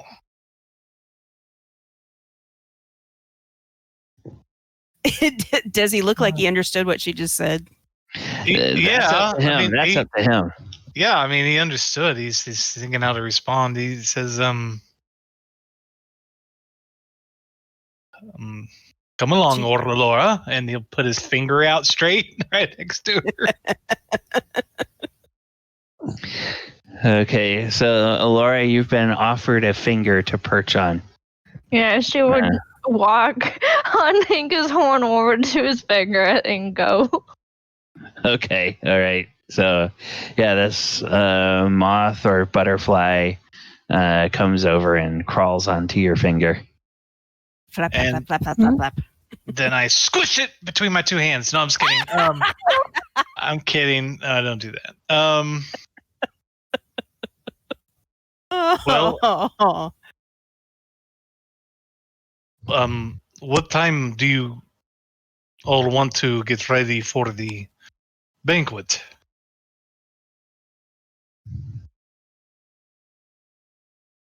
Well, we probably don't have a lot of time left, so I'd say soon. Yeah, you realize that a couple of hours have passed. The sun is probably setting, so you would imagine that there's maybe another hour or so before they're going to start getting prepared for a banquet. So it's probably time to begin heading back towards the palace by now. I guess that's where Oyo takes off. He just kind of like walks back towards the quarters. Okay. Would he walk? Would he? I forget if Oyo also has boots of flying. He does, but he doesn't use them casually. Okay. All right. He prefers to walk. Okay. So as you walk, this is something that both Oyo and Elora would be painfully aware of. The women that are sort of proffering their daughters at the male heroes, they are all excitedly whispering about how those must be Oyohusa's favorite colors, and you see people starting to find like purplish and dark blue cloth, and you see people that are finding fabric that has patterns of butterflies and moths on it and whatnot. And so it seems like there's now going to be a cottage industry. Oh, okay, well, if we want to catch this one's eye, we had better do any of the mothers approach me, or daughters, or what happens as we're walking? Oh, they are painfully aware of the distance at least the perceived social distance in station between you all and themselves. They are, regardless of what their background was before the war, as refugees, they kind of have this image of themselves as kind of lower than the common merchant on the rung of social ladder, and you guys have been elevated at least to the level of nobility, if not somewhere in the realm of demigods. And so there's this intense desire to be recognized by you, and yet this intense recognition that they are not worthy of your notice at the same time. And so it's like the girls are painfully shy, and with a passive perception, it's the kind of shy that Oyohusa has probably witnessed when a mother is trying to get her daughter to talk to a boy that the mom and dad think would be a good match for their daughter, and the daughter is like just really super scared to say that. He has no problem recognizing that when it's somebody else. And Sorry.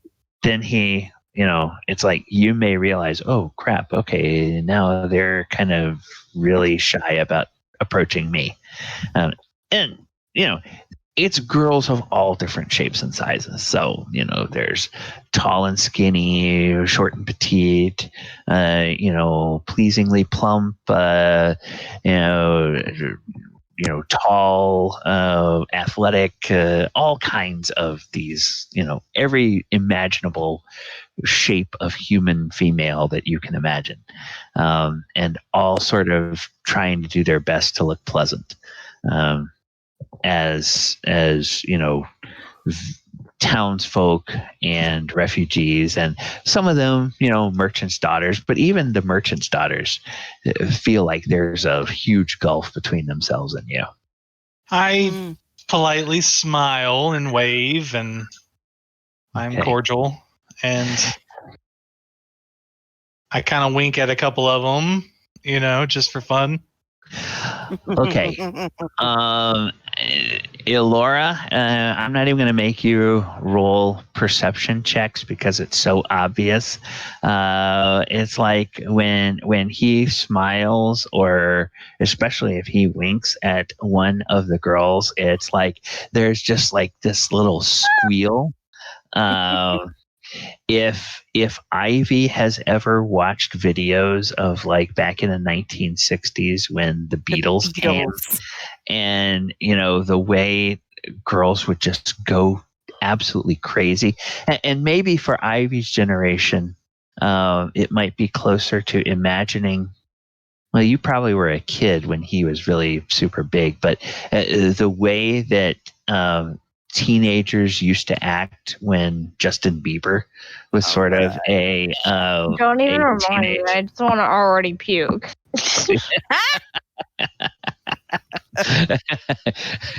But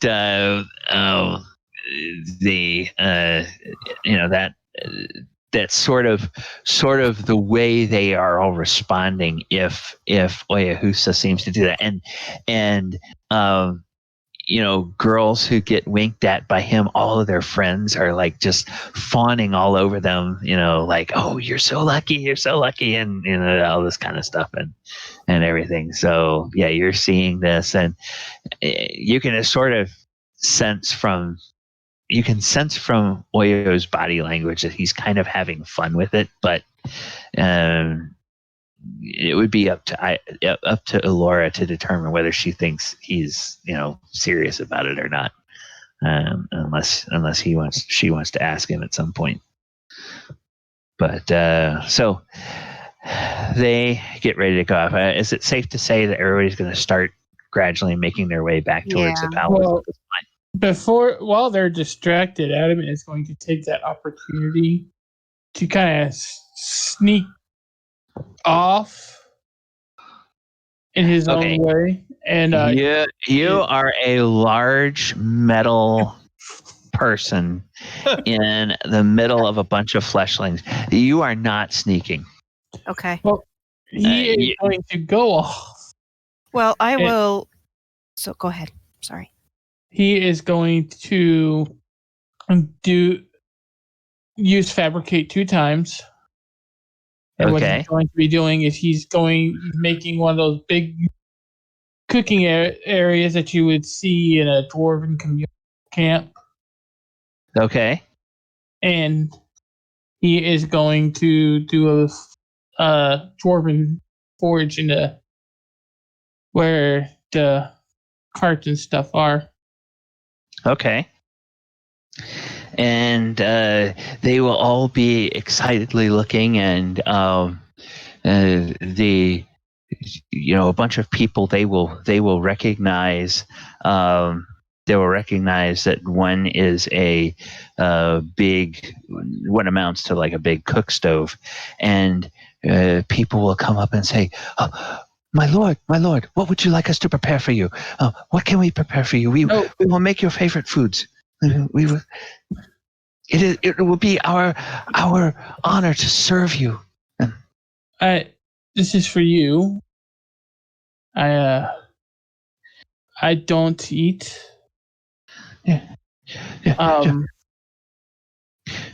We cannot allow you to cook for us. No, you have done enough. No, we would be honored, but we are not worthy to eat anything that your blessed hands would prepare. No. He kind of looks over to Enka for help. Enka kind of, now that other people have picked up the music and all that, she's kind of wandered off and has kind of semi-stopped a little, and then kind of looks at his plea for help, and she goes, "It's okay. He's basically helping you guys out by saying, this is for you to be able to help you with your business or to cook for others. So this is for you. This is a gift." And about that point in time, I do want to cast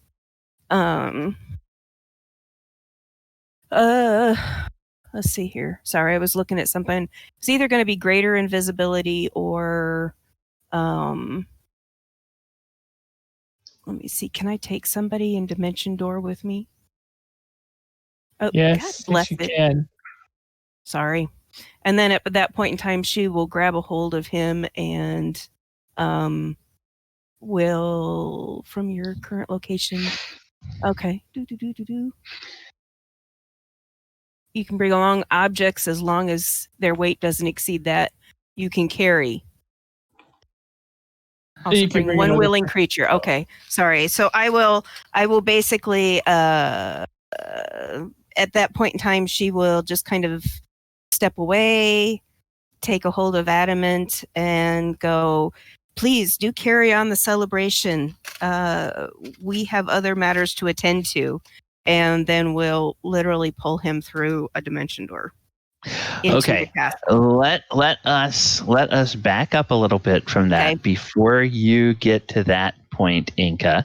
As you are starting to be kind of very pleased with yourself that a bunch of other musicians are picking up the music, and the music seems to be spreading to other camps. You begin to look around for your companions, and as you do, you hear a throat clear nearby. Oops. Oh, no, We forgot about the lady, didn't we? I turn and kind of look. It was like, okay, the palace servant, she is nowhere. You don't see her anywhere around. Actually, you do catch a flash of the palace livery uniform over dancing in a group with a bunch of villagers, just sort of with a group of musicians. But the throat clearing is coming from a tall brawny, maybe 21, 22-year-old human male who looks like he's kind of built like a blacksmith in terms of his brawny muscles, and he's there. And clearly he's got little smudges of stuff on his face, but he's kind of hastily cleaned up as much as he can. His hair is pulled back into a ponytail that's as neat as he can make it, and he looks at you and he sort of does his best attempt to kind of bow towards you, and he says, "My lady, may I say that your playing is exquisite. It is the most beautiful music I have ever heard." Oh, well, thank you. I appreciate that. But I hate to interrupt, but we are actually late for a meeting, and I will be back later. I promise. I am Mochikore. May I please do anything to serve you, my lady? Well, I guess you could just make sure that everybody stays safe and behaves themselves, and we should be back later to enjoy celebrating with others. I am called Mochikore, and my heart will await your return. Oh, And that's he so gives sweet. you a smile, and he sort of bows towards you. Come on, and- Max, get off. Okay. And And she'll smile, and then that's when she grabs Adamant past the dimension door and pops out of view, basically. How does your own medicine taste? Delicious, and trust me, if we didn't have an appointment, I'd be somewhere else. Hey, there are certain things that, growing up, you just didn't really deal with. But now, as you're an adult, you're kind of like, he could have taken care of me. okay. Adamant looks I need a over new at pair of Enka. shoes. When they come out, he looks over at Enka and goes, "That was What? very mischievous of you." I know. But you know what? You guys have had a lot on your minds, and you guys have been under a lot of stress. And I just kind of figured, well, everybody needs a little something to occupy themselves with. Or to think half the party is antisocial. Exactly. The Galibar right now. That's not true. Fire, and it looked utterly lost on Oyohusa. I just did not know what to do. So this is where you just simply take everything in stride, nod and smile to people and thank them, and move on. And someday in, 200 years, there will continue to be a statue erected in the town square on your behalf.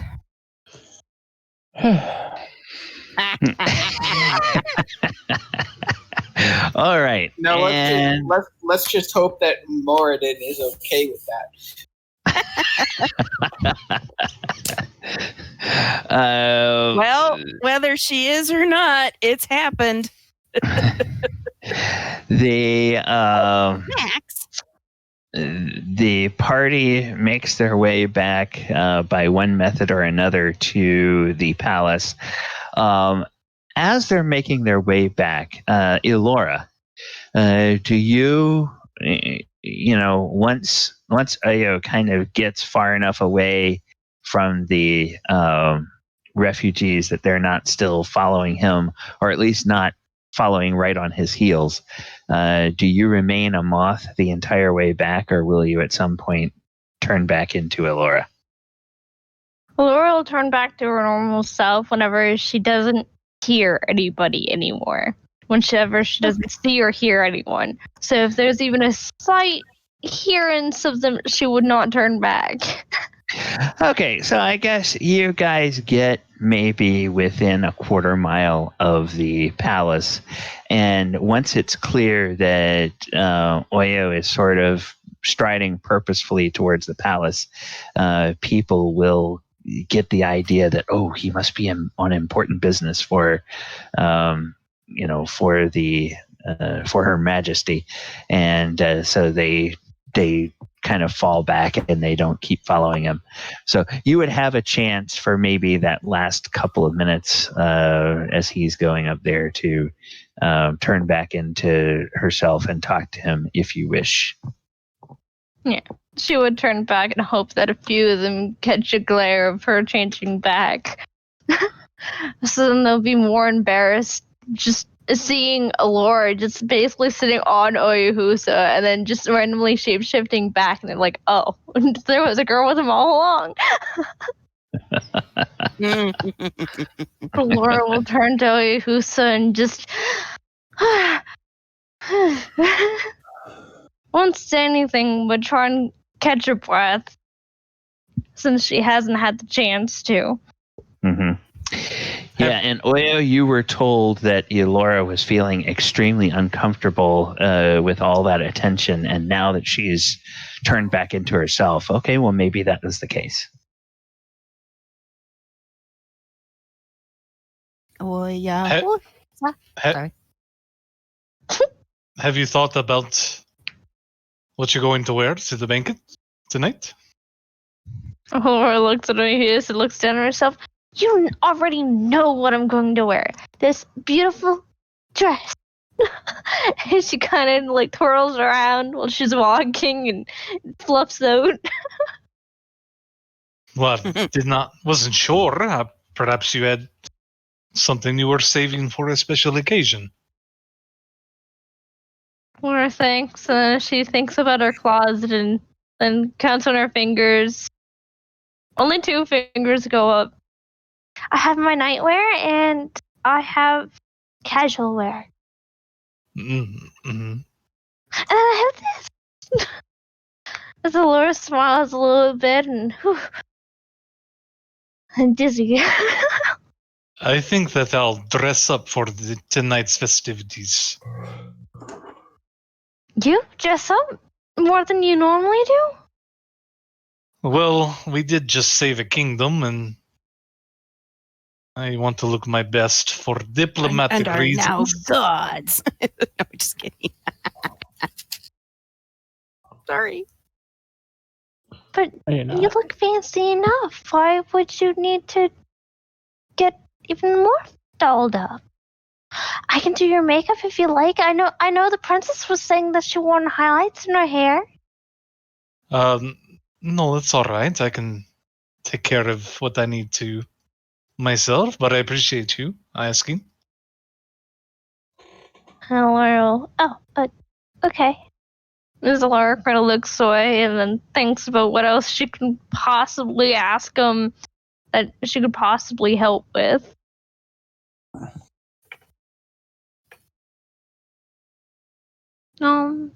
What about your tuxedo tie? I never seen you do that if you're planning on wearing one of those. I am. Do you know how to tie one? Well, yes. I know whenever I was down there, I used to do it for a lot of the men who went to pick out of the chambers and yeah. Laura awkwardly rubs back her neck like, uh-oh. Where are you speaking of? Where exactly? What men? What men? The guards, the officials who just wanted slaves and things around that, and the castle, and just a whole lot of mess. Oh, you mean in the Underdark? Well, yeah, down there. Oh, it's the first time I've heard you speak of it. I find that area of expertise very interesting. I wish you would tell me more about the Drow's, how do you say, social customs and whatnot. Laura kind of furrows her eyebrows and looks at Oyohusa like, are you actually serious?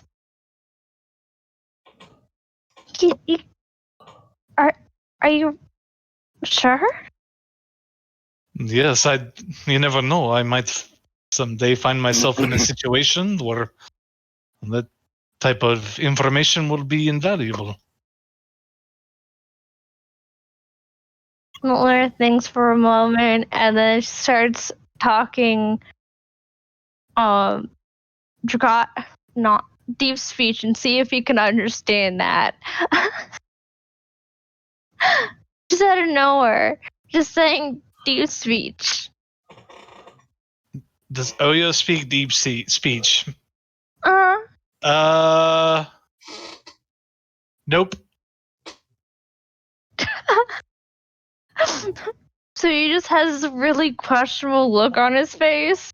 Pretty much. She's like, okay. Laura laughs and then just waves her hand off and it's like, you don't even know the half of it. Don't bother. I'll explain more in time. But right now we have much more positive things to pay attention to, right? Yes, indeed. And we arrive at your door, and I will leave you here for now. I must go get ready. I'll see you this evening.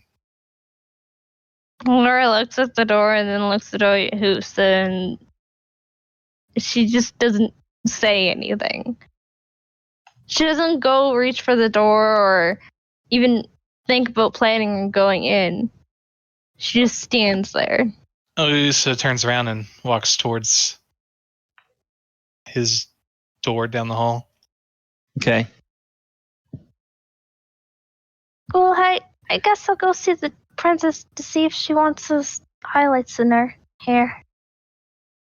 As Laura sounds a little bit mumbled and upset, she'll just go make her way down to see if she can go see the princess.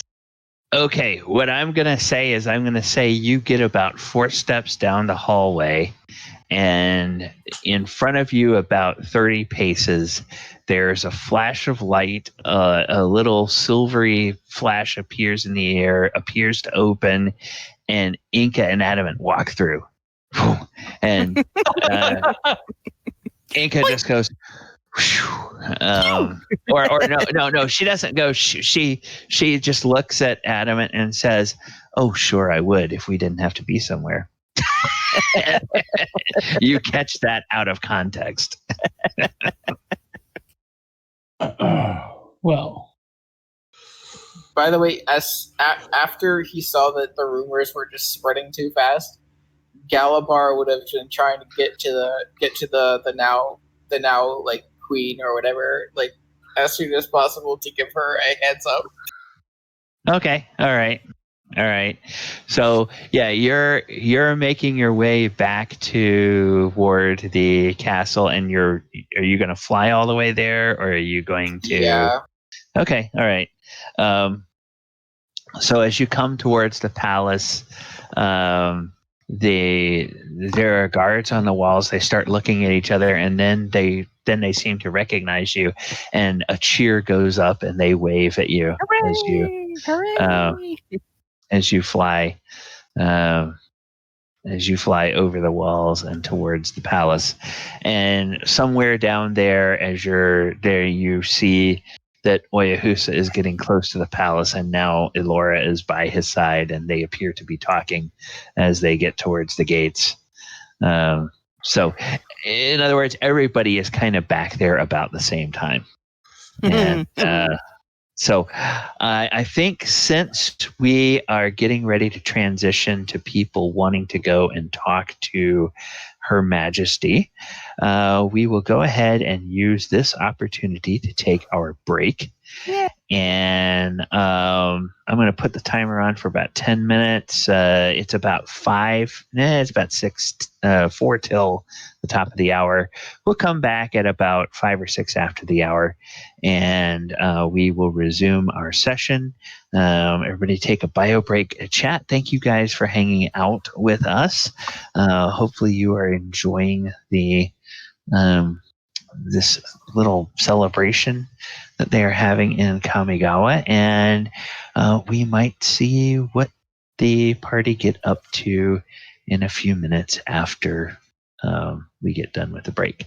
So I am going to put myself on mute and put the music up, and we'll be back in a few minutes. I solemnly swear that I am up to no good. I solemnly swear you're planning on killing Elora. What's surprising was this boom door. Well, it's a shame that Elora doesn't have some super fancy banquet/dance dress she can wear that would catch Oyohusa's eye. And wink, wink, nudge, nudge, you know what I mean? In a different light. I mean, She doesn't have one. your clothes are glamour. You have one. You just have to, do it. Do it. Aww. Something a little bit more, how should I say, Ball gownish. mature. It's not fair. She's a druid. Well, Enka will be more than happy to help her pick something out. Clothes are her Where? jam. Ooh, that would be a fun conversation. What? But she's wearing glamour weave, so if you pretty much change your outfit to just about anything. But that's not how this glamour weave is. It's just to give me bonus on the charisma, performance, and persuasion. Mm-hmm. Is hypnotizing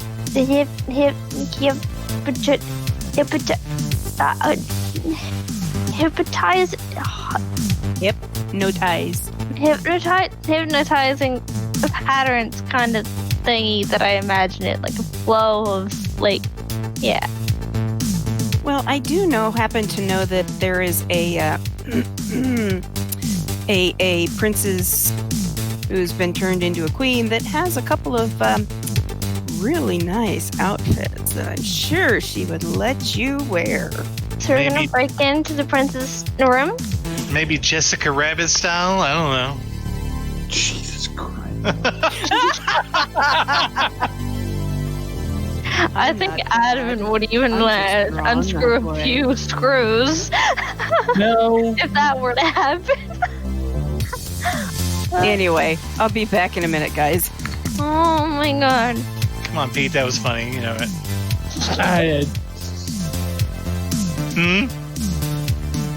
Poor Laura. Poor Laura, what?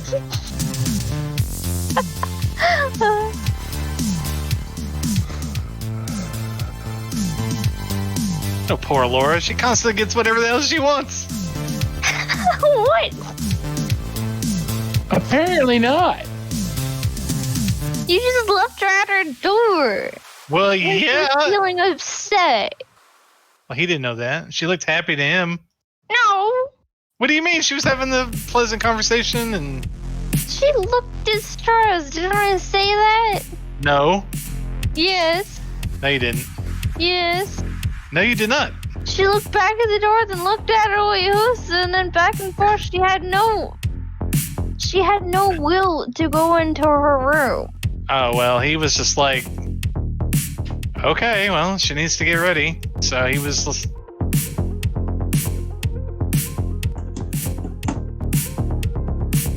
Rude. What do you mean, rude? Rude. He had turned his back. How was he supposed to... They had to get ready. Mm-hmm. We didn't have much time. Rude. Oh, yeah. You haven't seen nothing yet. The perk of Galibar only owning one shirt means he is always ready. Isn't that the way Glamour Weave works, though? You can just kind of turn it into whatever you want? No, that Glamour Weave, you can turn on and off the illusion. But you're thinking of a shift something, whatever it is. Shift weave. No, Glamored Armor is what we're thinking of. Galibar he owns one shirt, one pair of pants, and a bearskin cloak that he hasn't worn in a while. Adam is naked. Adamant is clothing. Exactly. Well, no, actually, he's technically armor. Armor. Adamant is an accessory. You know what? He was a real man for I don't know how long. No, he Warforged are created. They were never human. No, like it's a Moshi spell. Oh, true.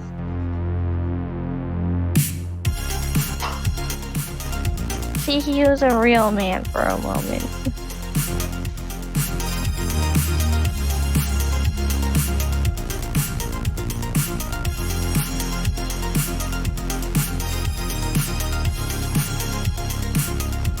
I just hope that the princess, or I guess her highness now, isn't going to be upset that Elora has not Elora, but Enka has essentially made us out to be the saviors when it was like pretty much her doing. Your mic is popping like crazy.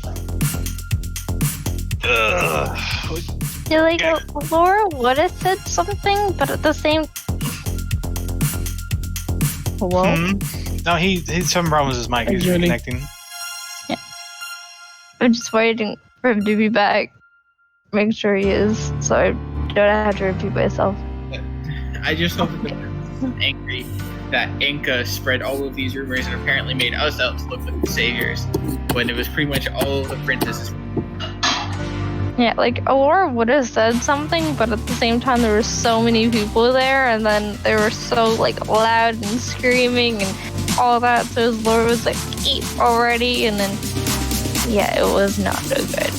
I mean, you could have turned into a bird and just flown back to your room. Yes, but no. Because, yeah, I could have, but the thing is, she barricaded all her windows and all that. She would have to fly into the castle another way, and then do that. Go back and then open the door, whatever. And then she didn't want to leave everyone else there, but at the same time she was feeling unsure and she wanted to go, so it's like, ooh.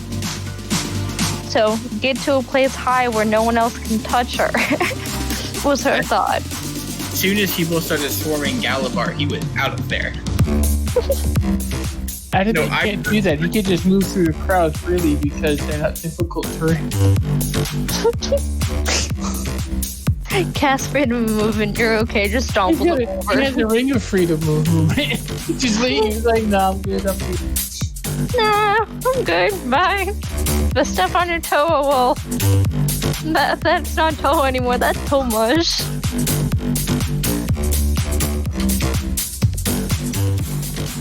Wow. Enka's still not back yet. She still admitted it's been like 5. Hurt. So Gooney? Yeah. She's here. No, she isn't. I heard her. No. I know what I heard. But I know what I heard too. Do you? Do you? I got ice cream. Aww. Wait, before dinner? Why not? It's still like a couple hours. Like 2? And I'm hungry. Fair. I have junkie. and I need energy. True. You gotta keep in mind, I had a session at 9:30 a.m. I have this session, and then I have another session at 9:30 p.m. Good grief. That is too many games. I can't do 3 games in one day. I have 6 games a week now.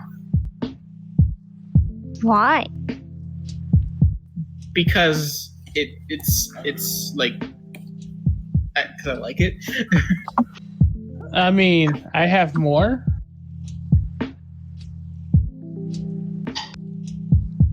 Specifically, they're split. I have one on Wednesday, which I am in with Pete. I have one on Friday night, and I have one on Saturday night, and then I have 3 on Sunday. Yeesh.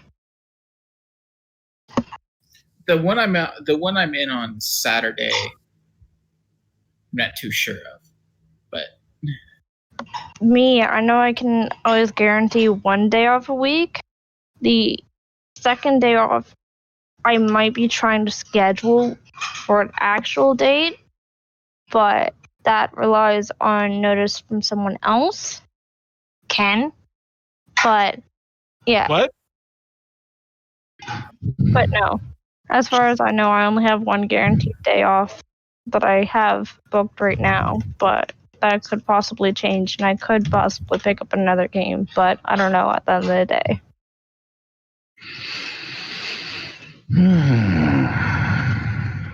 All right. Well, we're about at the end of the break. Is everybody back? Mm-hmm. Okie dokie. Enka. All right. Yeah, apparently Enka's not back yet. Oh, okay. All right. Well, I'm gonna go ahead and move us over to our to a different map that we have not yet seen before. We have a chance. Whoops, to use that. All right. Oh, well. These maps of different sizes. Okay. We'll go ahead and bring that up. All right. So this will be kind of our big sort of feast hall type of thing. Let's go. Let's go. Where are we going? I am looking for somebody.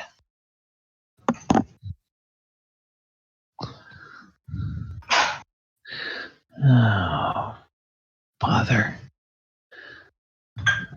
Confound and bother these dwarves.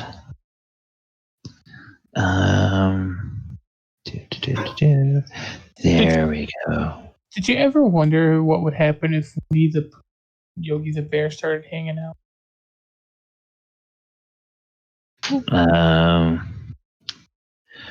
Personally, no.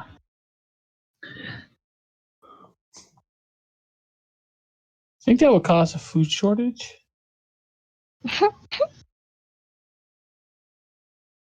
Hey, Pooh Bear, let's go get us a picnic basket. Okay. All right, so I have our monarchs here in this hall. This is the first time Elora being Elora, not Ember. Uh-oh. And well, I think actually during the whole wedding and everything, they kind of all Figured. either Yeah, they can figure that she's a different race and all that, but they don't know. They never seen her yet. Okay, so they haven't. These people also probably don't know what a drow is, so you don't have to worry about that. True. Yeah. All right, and let's see. I can go over to where were we? We were over in here. I'm going to go over to this And I am going to find our fump and fump and fump and doom and doom. I'm going to get these 5 and I'm going to copy them. And then I'm going to go back here. I will go ahead and I will paste you guys. Oops, that's not exactly where I wanted to paste you, but I can do that and we'll get rid of all of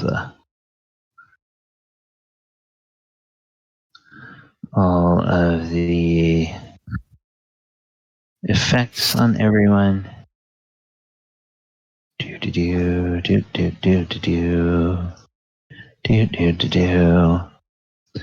Alright, so none of these effects. Okay. So, you guys are all in this area here, and there are some royal palace guards in the livery that you all have seen before that are outside of the throne room. Now, would anybody, before we all go piling into the throne room here, would anybody be trying to come here on their own, or would you guys kind of all notice each other and want to come as a group? Galibar was wanting to go in, probably try to get ahead of everybody so he can ward the princess of what has taken place. It can be a tattletale. Okay, all right. So while everybody else remains outside, Chris, if you can move Galibar, you can bring him up into the room here. Otherwise, if you need to, I can move. Oh, okay. All right. So I'll get rid of the extra one then. Okay. All right. So you are ushered in, and you see the princess and Coyote there, and there's a small coterie of their advisors.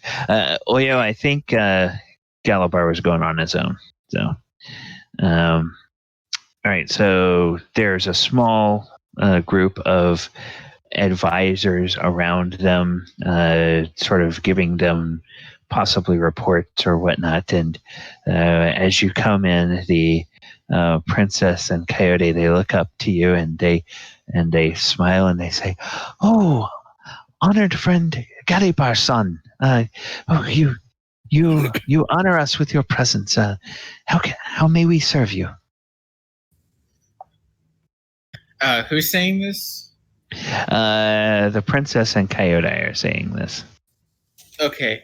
Galibar says, well, there has been somewhat of an incident in town. Oh dear, are people hurt? No, not at least not physically, that I know of. But they're okay. Whoever is clicking and banging around, please stop.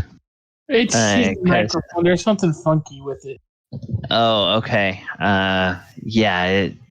It's very. I don't know if you can hear it, Chris, but we can all hear it. Sounds like somebody drumming on the table while you're talking.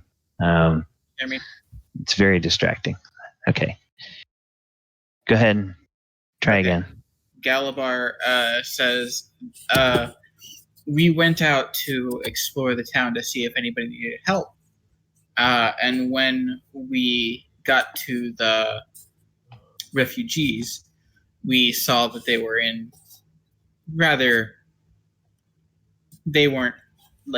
they still hadn't gotten around to, well, they seemed to be in a little bit of dire straits. So we started helping to clean things up a bit, and we kind of we told them that the war was over and everything, and they immediately started calling us their saviors. I tried to say, like, no, we just kind of helped, and it was really like this. You should be praising the princess who is now your highness, and they started just saying that we were all just too humble, and everything kind of got out of hand. So everybody's celebrating out there, and I don't know what to do. And Mashiko and Coyote, they look at each other and they grin and they giggle, and they look back at you, Galibar, and they say, but to us it sounds like they have the right of it. You were the ones that let us know of the that let the princess know of the trouble, says Coyote. And then the princess says, yes, and you helped me to go and free Coyote. So you are just as responsible for the stopping this war as anyone else. Without your aid, we would still be in the midst of the fighting. Yeah. That may be true, but what worries me is after we leave, like if they think that we are the only ones who stopped this war, again, and Chris. Yeah, it's doing it real bad. What you probably want to do at some point, Chris, in a time when you're not in a game, you probably want to record yourself and then go back and listen to it and see if you can figure out what's causing it and change settings until it doesn't do that anymore. I'm gonna swap back to my other mic. Just give me a second. Okay. All right. So meanwhile, he does while he is there, what are the rest of you guys doing? So we popped in front of Elora. Yes. and just after Oyohusa was walking down the road or the hallway. Yeah, Oyohusa appears to be going back to his room to get ready. Elora is sort of standing there. She looked like she was turning away from her door to maybe head towards the throne room. And now you guys appear in front of her. Okay. She's like, whew. Well, Can you hear me? yes. Yeah, we can. We're going to go ahead and let these guys do something, and then we'll get back to you, Chris. So, go ahead. Elora. Good. I have a question. Yeah, what's up, Adamant? Elora, do you see Oyohusa as a big brother? What? Do you see Oyohusa as a big brother? As you look at her, well, Adamant probably wouldn't be able to know, but Enka's still right next to him, and she looked kind of like you struck something in her heart, like you just really pained her. Who? You or Enka? Adamant saying big brother. Do you look at Oyohusa as a big brother? If you don't, you should probably go talk to him and make yourself quite clear, because he has buried his head deep in the sand, apparently. Laura will still frill her eyebrows a little bit more, but then anger would be filled over her as she would tell Adamant, how dare you try and disrespect my brother in that way? He died. And you think I could just replace him? What? What? No. As Laura frills her eyebrows and says, as she walks off either way down the hall to try and find Princess's or the Queen's room now. She kind of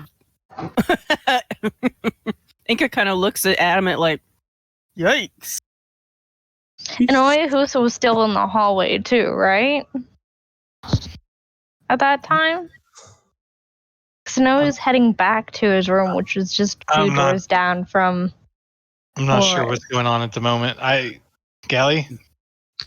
No, you. The last time we saw you and Elora, you were heading back to your room to change for the banquet. That hasn't changed. And Elora was heading down the hall the other way, and she just saw Enka and Adamant, and presumably by the time she starts talking to them, you've already gone into your room, so you're not hearing anything that's happening. Okay. Nope. He kind of looks over at Enka.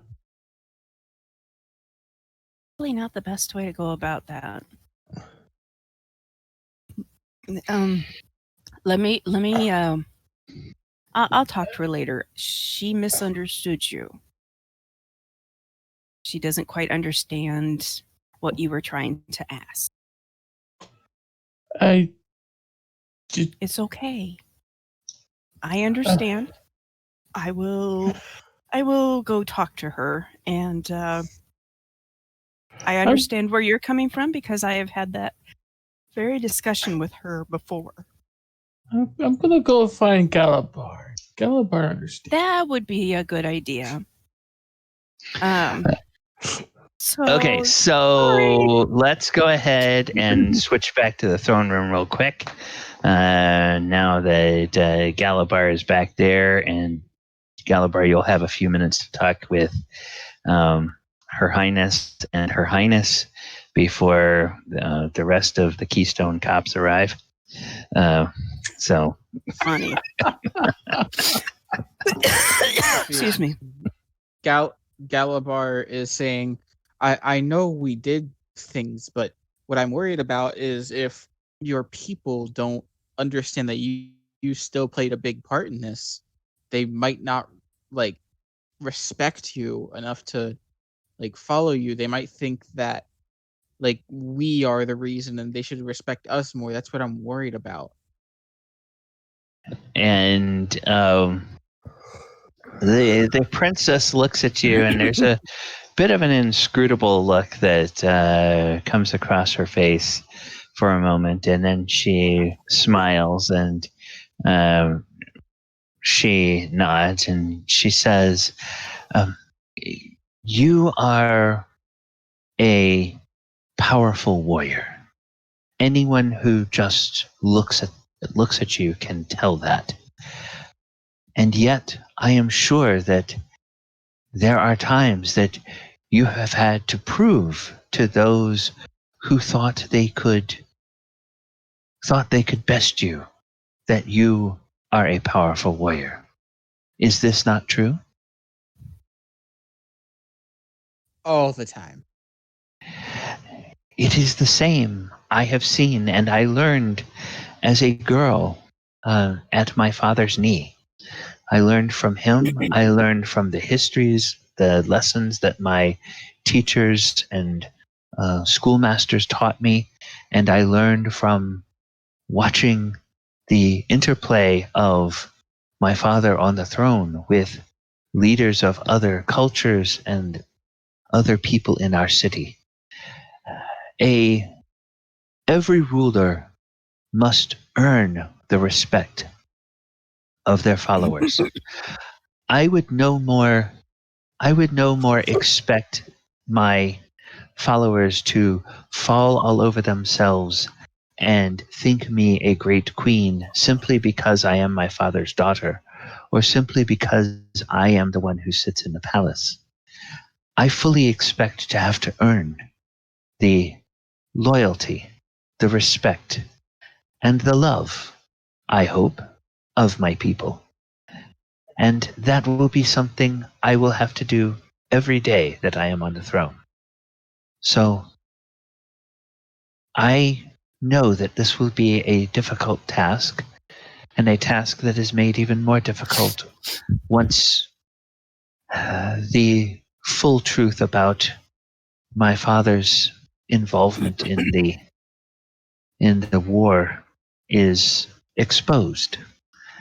I will have a lot to overcome, but with Kyodai by my side and the blessings of Okagachi and the assistance of the general and his loyal soldiers, I believe that in time, I hope that the people will come to view me not as an extension of my father, but as my own woman and my own regent, if you will. I appreciate your concern in these matters, and I thank you for bringing me this news. I apologize if what I said seems rude at all.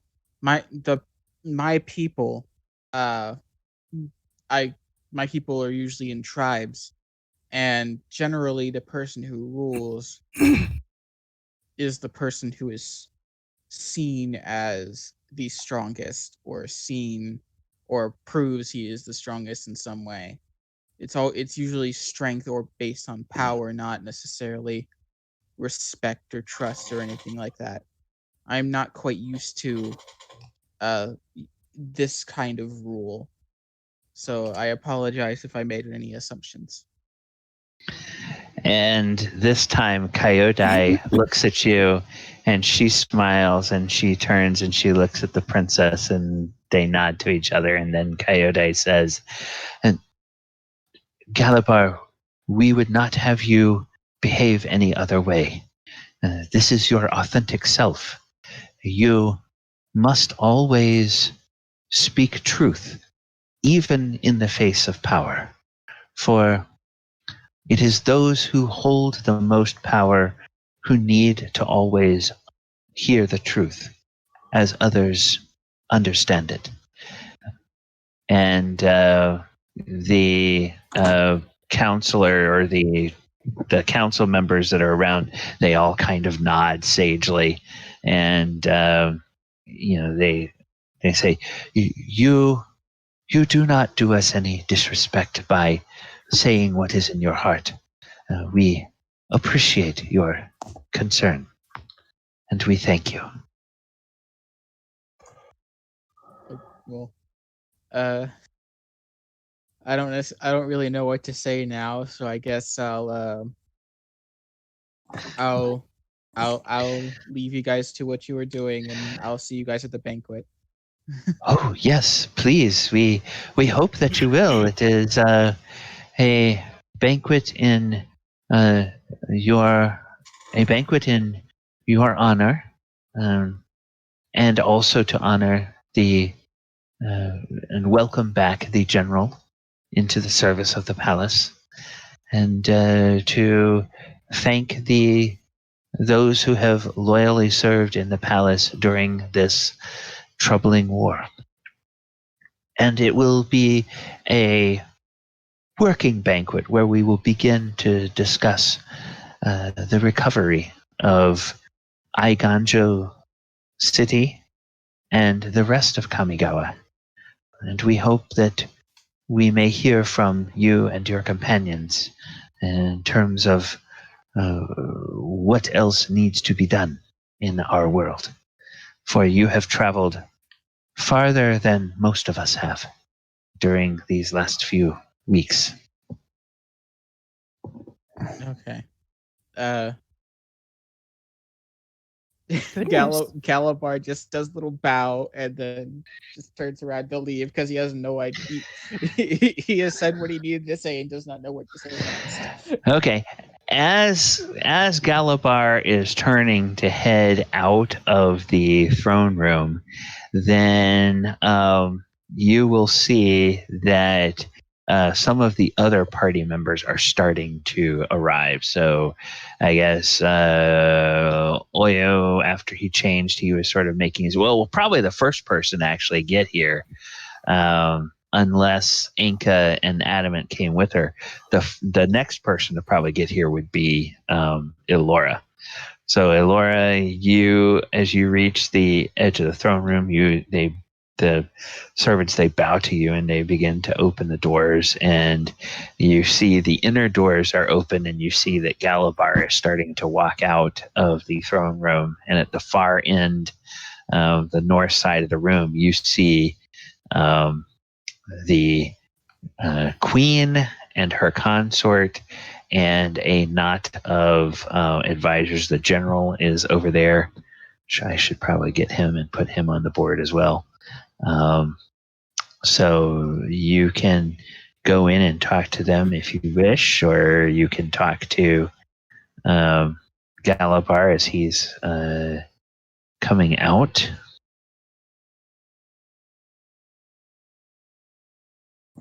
I don't think she understands. She was having issues with her Discord. So you might just make sure she understands you're talking to her.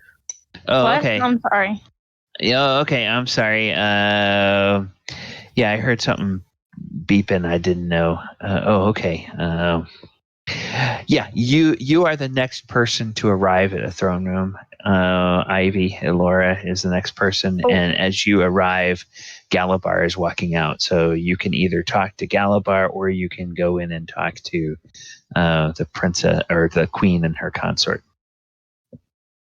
Well, I wasn't thinking of Elora going to the throne room, but I guess she can ask permission before she takes. Oh yeah, the palace servants they don't even wait for you to ask. As you approach, they just sort of bow to you and they open the doors. Not exactly one room, but Elora will come into the room and say, "Oh, Queen Michigo and Queen Kyoda. Hello." And they look at you and they smile and they nod and they say, "Oh, Lady Elora, it is a pleasure to see you. We just had a pleasant conversation with your companion Galibar. He is such a nice gentleman." How maybe kind of look behind at Galibar, wondering what they talked about, but kind of striking it off because she was almost in a rush that she just wiped off her tears off her face. She goes off and asks Musico, I seen a really nice dress in your room. Could I borrow it? I know my party is thinking that I'll be more fancy for this because it's a big deal, and I was wondering if I could. And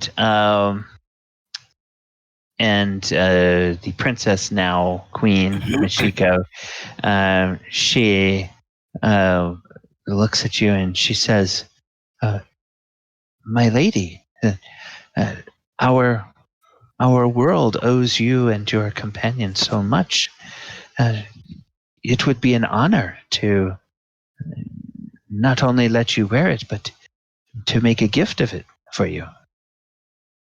Laura kind of looks shocked and it's like, no,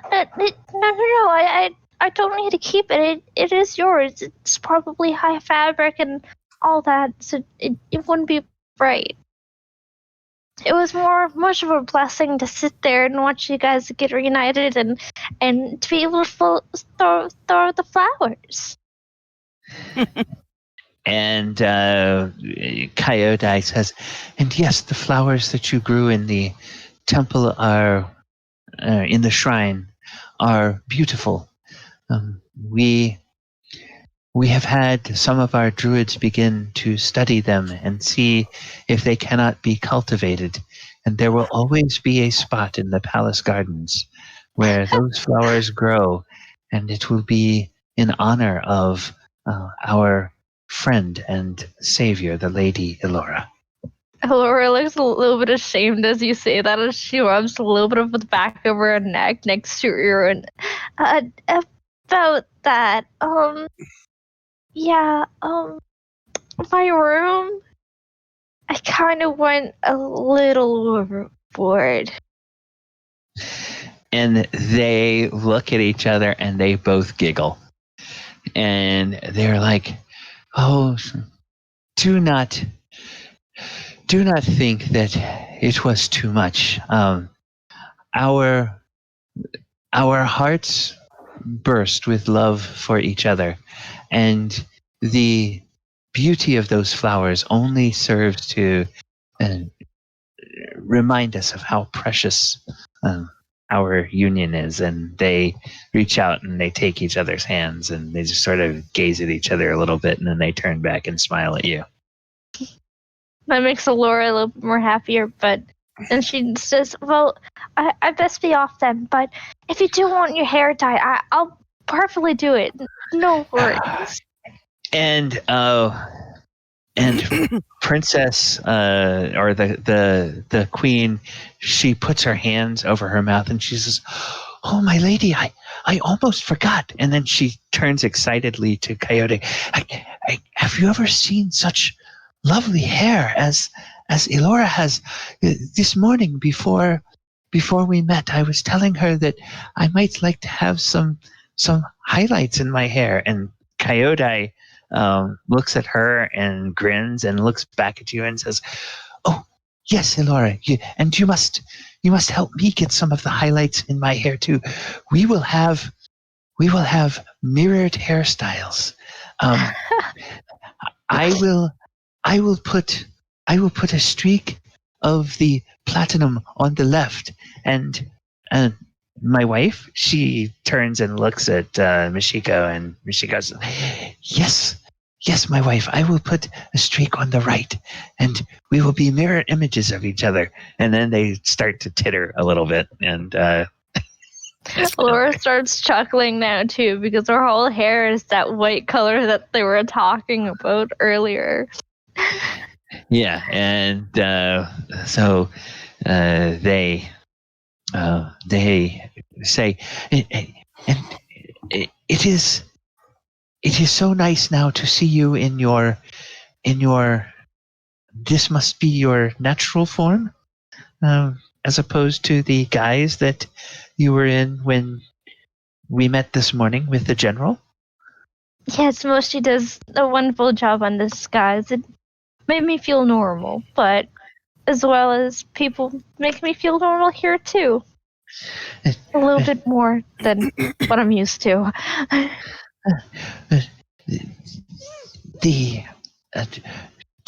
I hope that at some point we will have a chance to talk about your heritage and your people and where you come from. It would be so wonderful to learn more about you and your culture, because all of you are so different and wonderfully different than anything we have seen here in Kamigawa before.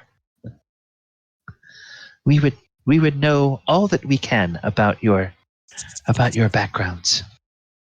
At dinner If you would tonight, honor us. I'll splurge you a bit. Just a little one, though. Oh, that is wonderful. Well, yes, we will see you at dinner. I hope you will bring your appetite. It will be a wonderful feast. And Elora tries and practice a curtsy with a long dress that she's planning on taking by Michiko's room. As she then twirls on her toes and then heads out the door. Okay. And as Elora emerges, then the other three of you, are you getting there about the same time? Or Enka and Adamant, would you be trailing behind Oyo? Adamant went looking for Galibar, so he's probably on his way there. Okay, so Oyo, Enka and Adamant sort of get sidetracked with Galibar. If you want to go talk to the queen and her consort on your own, you can. If you would rather wait for the others or talk to them, you can do that too. No, he's waiting and then gets ready for the banquet. Okay. All right. So then in that case, you guys are kind of all out in the kind of in a common areas. Maybe you find a semi-public, semi-private sort of sitting area where you can all gather and talk. Maybe there's a few books over here, or some places you can sit, and the servants will cater to your needs while you're waiting for the call to the banquet hall for dinner. So you guys can go ahead and talk about some of that while we're waiting for the dinner to happen. Okay. So this is all after that Elora goes and gets dressed, dallies herself up. Oyo's done dallying up too, and everyone's just ready and waiting to be called. Yeah, so you guys have an opportunity if you wish to be together, or whoops, no, that's not what I meant to do. I meant to keep you guys there. I need to go back here. So yeah, if you all want to go ahead and talk a little bit while I am doing some stuff over on this map.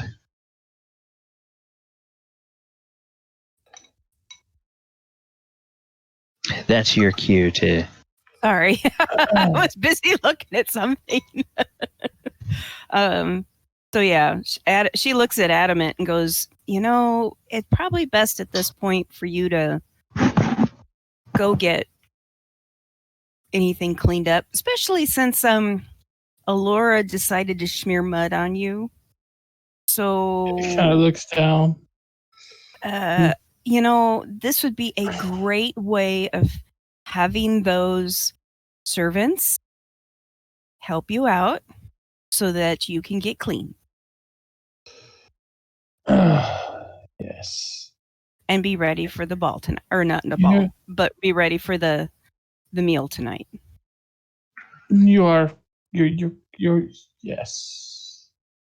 You're correct. Do you need me to help communicate this to them? Or No, are you able to do that by yourself?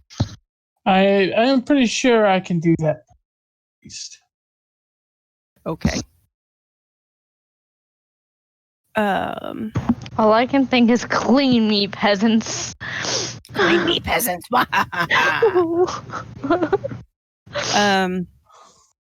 Okay. Well, then I guess I will see you later on. And basically, the issue with Elora is that I think in other situations, she would understand what you mean by saying, think of him as a big brother. She just is, I'm assuming, overwhelmed at the moment. So just be patient with her.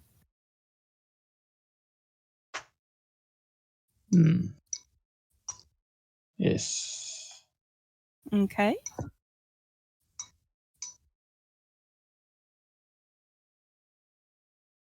She's kind of like waiting.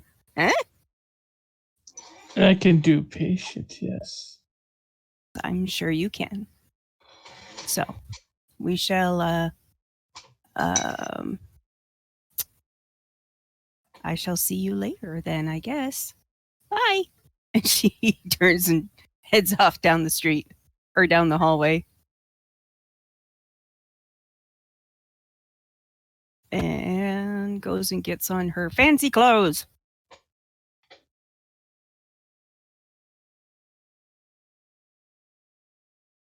And then she goes and finds Elora if Elora comes back to the room. Or comes back after Elora takes the dress from the queen's room, carefully carrying it, like with both of her hands, like trying to balance pizza, she will try and go back to her room with it. Okay. So yeah. Okay. So Enka will be waiting for her when she gets situated or whatever. So you catch her in the And, hallway? Pretty much she'll keep an ear out for you, and then when she, I'm sure, sees or hears somebody padding by, she'll peek out to see if it's you. Oh, okay. Mm. So then she kind of goes up to you and goes, "Can I help you with that?" Elora looks at the big, huge, long dress and says, "Yes, carry this." And she kind of like puts the dress in your arms, and she like, as the basically the undercoat of it to poof out the dress a little bit, kind of poofs out. As it's like, oh, okay. Then she tries and squeals that back together, and then she opens up her door, and you can see the light of the outside, but you can see a lot of vines and flowers and things like that growing on the windows, and the chairs moved underneath the handles to the patio and things like that. So it kind of looks like a mess, but it looks like a nice mess. Looks at it and goes, "I'm not going to ask. This is just you. It's okay. All right. So, and she kind of like shoves her way in the door with holding this dress. So, all right. And she kind of like sets the dress up in a way, kind of lays it out because there's multiple layers. So she's trying to figure out what's what. What?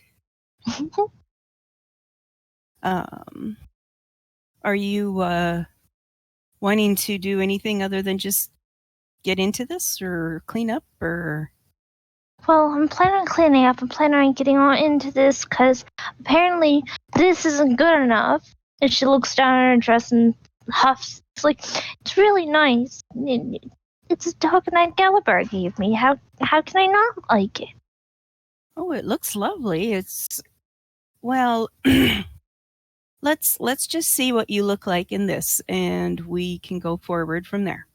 Okay. Do you think I need the bottoms for it? She like kind of jiggles this thing that's in her hand that makes the bottom of it poof out, or should it be like flowing like it normally does? It's supposed to. I kind of took this too. Hopefully she doesn't mind. I don't think she'll mind. I don't think she'll mind. We'll work on it here together, okay? So she then nods her head. starts helping kind of get her situated. Why don't you go get cleaned up while I take care of this, and then we'll go from there. Laura nods her head and goes into the bathroom. There is a bathroom in each of the places, right? There's not oh yeah. There's each of your individual rooms has a actually it's kind of like a bathing suite. Mm-hmm. There's an area set aside with a large tub. Then there's a separate little alcove over there where people who might prefer to shower can shower.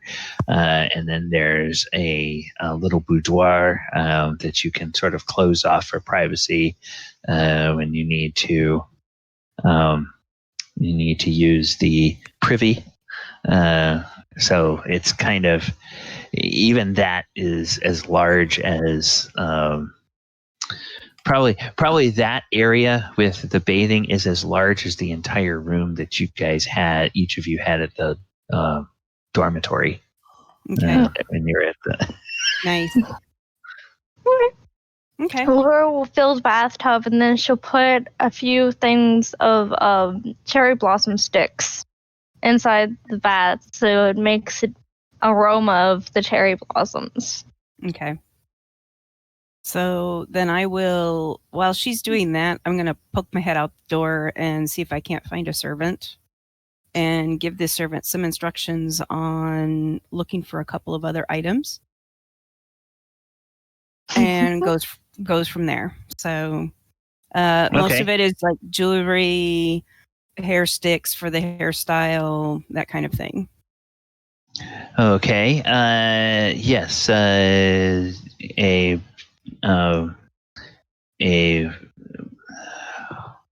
lady in waiting, basically a chambermaid named Imako, who'll be there, and she will say, "Oh, yes, my lady," and she will scurry off to get those perfect. items and bring them Okay. back to you. All right. So a couple of minutes later, she comes back and. Okay. So then she just, at this point in time, she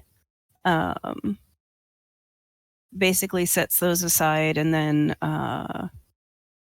continues on with whatever, waiting for Elora to be done.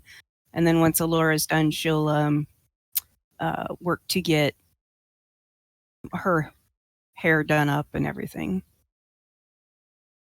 Okay. So. All right. Just girly things. Just girly things. Just girly things. Well, nothing wrong with that. Nope.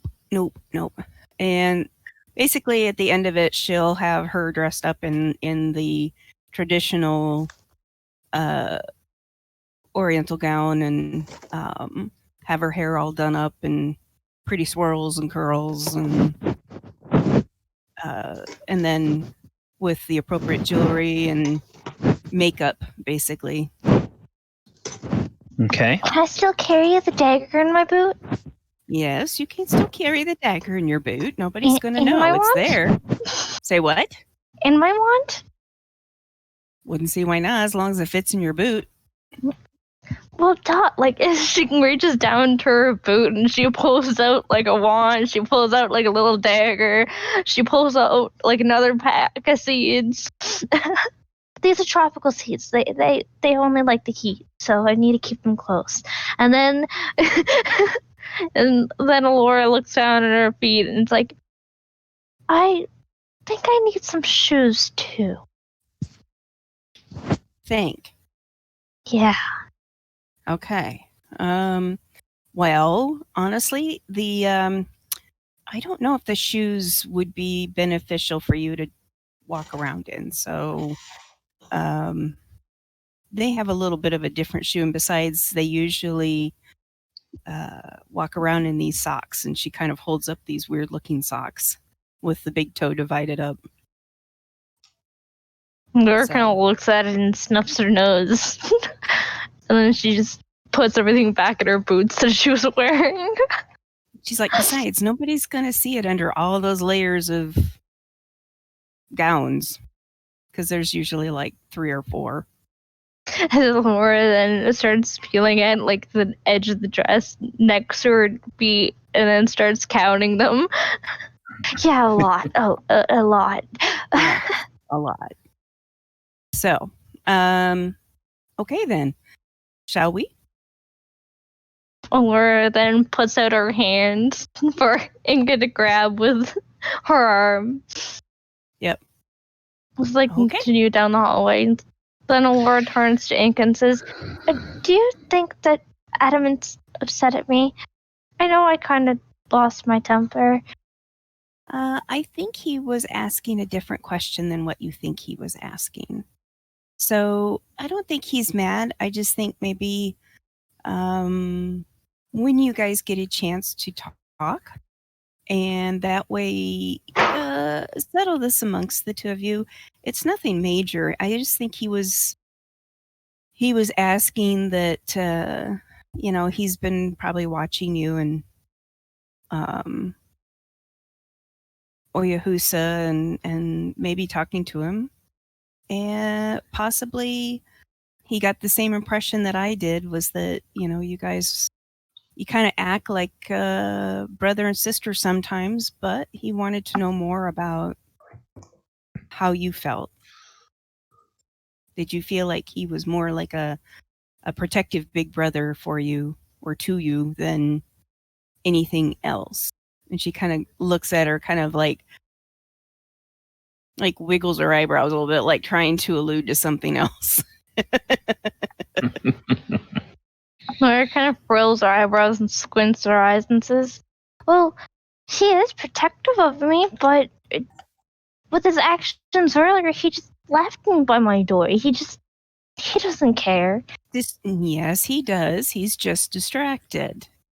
But I think no, he cares. he's not my big brother. He'll never be my big brother. No, not in that sense. More in a metaphorical sense. Well, still, my point stands. That's not how I think of him. Okay, well then, that's how he sees you. As sometimes I think he thinks you're like his little sister, and doesn't, or thinks that you see him as a big brother and not. Anyway, so I think it just needs to clarify that no, you don't see him as a big brother, and that kind of thing. But this time, for being a bard, she just kind of stumbled and tripped over her words, kind of like trying to figure out how to state everything and yet not cause any more misunderstandings. And Elora will nod her head and then go into her thoughts and thinking of how to word things as they walk to the meeting hall, waiting for them to be called. Okay. Okay, yeah, and just as an FYI for future reference, and I put something in a Discord for you two ladies. So if you get back to that line of conversation at some point in the future, you can sort of use that as a frame of reference. Okay. For all right, then. What we will do, you guys. Well, let's just pivot for a moment to this sort of area where eventually Adamant and Galibar would have gravitated, and perhaps after a while, if he was getting bored waiting for somebody to come tell them it was time for dinner, Oyo may have wound his way down there, waiting for the actual summons to dinner. So either the 2 or 3 of you are there. You're just sort of waiting around until dinner is served, or anything you want to talk about before Enka that. made a good point that Ivy dirtied Adamant up. So he's going to go back to his room. Okay. Pull out some cleaning solvent that they would use for weapons and such. And weapons and armor. Some couple of scouring pads. And some hide gloves. And then he would ask the servants to help him. And they bow and curtsy to you in turn, and they say, "It would be our pleasure." And so you basically give them the gloves, and I guess the solvent. Tell them the solvent would be caustic without it, or whatever you tell them. Right. Okay, and so they tentatively at first, but then as you direct, they begin cleaning, and they actually kind of hum to themselves as they're cleaning, and like, and they'll notice like maybe where there's still maybe a little ding, and they say, "My lord, is this supposed to be this way, or shall we let the smiths know that your armor needs repair?" He just kind of cast spending on it, and it pops out. And the first time you do that, they kind of jump back a little bit. Oh, and then, oh, that's a neat trick. That doesn't hurt, does it? No, I don't feel pain in that sense. Oh, well, and and then they'll just sort of casually ask you about, or they'll just sort of make They wouldn't ask you. No, they're servants, and servants don't get to ask lords things. But they will just make very appreciative comments about the durability of your armor and whatnot. And then otherwise, they just stick to their work very diligently. It's clear they really don't know what to make of you, but they seem happier now that you've given them something that they can do that feels more like a frame of reference of, oh yeah, this is how we are supposed to serve our betters. Right. Without making things awkward. Awkward. Just kidding. All right.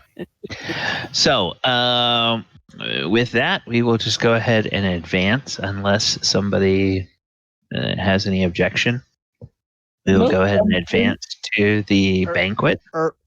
Earlier, Adamant did say he was trying to track me down, so I was wondering what that was.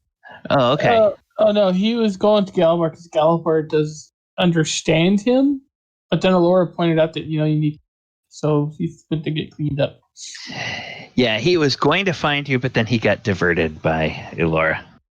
Not Elora, Enka. Or Enka, Elora, whoever. Boy, we're having some hard time with names today. Yeah. It's all your fault because it's all confusing. I'm sorry. It's contagious. See, Okay. now the tables have turned is from you now. All right. So, if there's no objection, we'll go ahead and advance to the banquet. And hey, guess what? Multi-purpose for this map. We'll go ahead and use this map as a banquet hall. And of course, the general is there, and advisors are there, and the table is all laid out. And you guys are treated to an incredible banquet. When you get there, there's kind of off in one corner of the hall, there are 3 musicians, and one musician has kind of like that. I don't know what the names of the instruments are, but kind of that real long necked 3 or 4 string Japanese. It's kind of like a cross between a banjo and a guitar.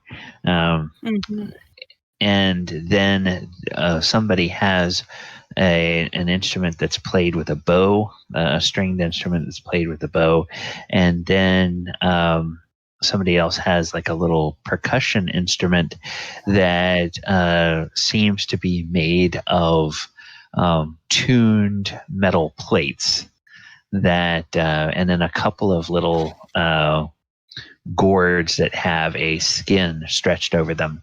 So, and it's played rather softly, and it's kind of melodic, and it sort of goes along with whatever is being played on the plucked and bowed stringed instruments. And as you get to the table, you see that it's all set with, there are glasses of wine at every place, and there are other glasses that have what looks like water in them, and then there are mugs, kind of very fancy stoneware mugs that look like they could be used for ale or beer or something at each place.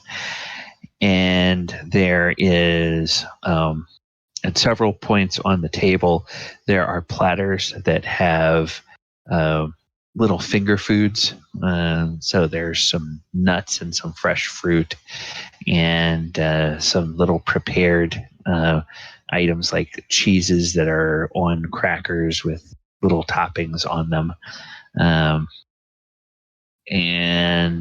So you're invited to sit at the table and begin to sort of munch on those. The queen and her consort are there, and it's quite fascinating because Mashiko is sort of pointing out different things to Coyote and telling her, and then when Coyote wants to try something, Mashiko will pick it up and sort of feed it to her out of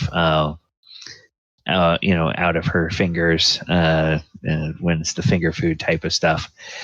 Then after a bit, a leafy green salad with some other vegetables comes, and everybody starts to eat on that. And at some point, Mashiko will turn to you all and say, well, I have not had a chance to ask much, but can you tell me a bit about your travels in Kamigawa before we met? I understand from the general today in his debriefing that you had met him some time ago when he was in one of the villages in Jukai Forest. Galibar says, yes, we did meet him.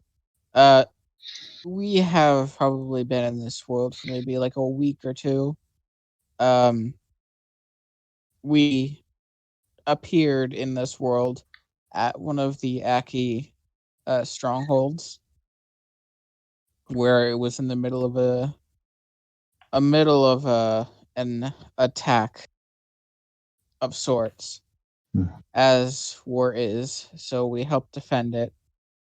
And then we learned some things about this world at the Aki's library before heading off to try to find what we were looking for.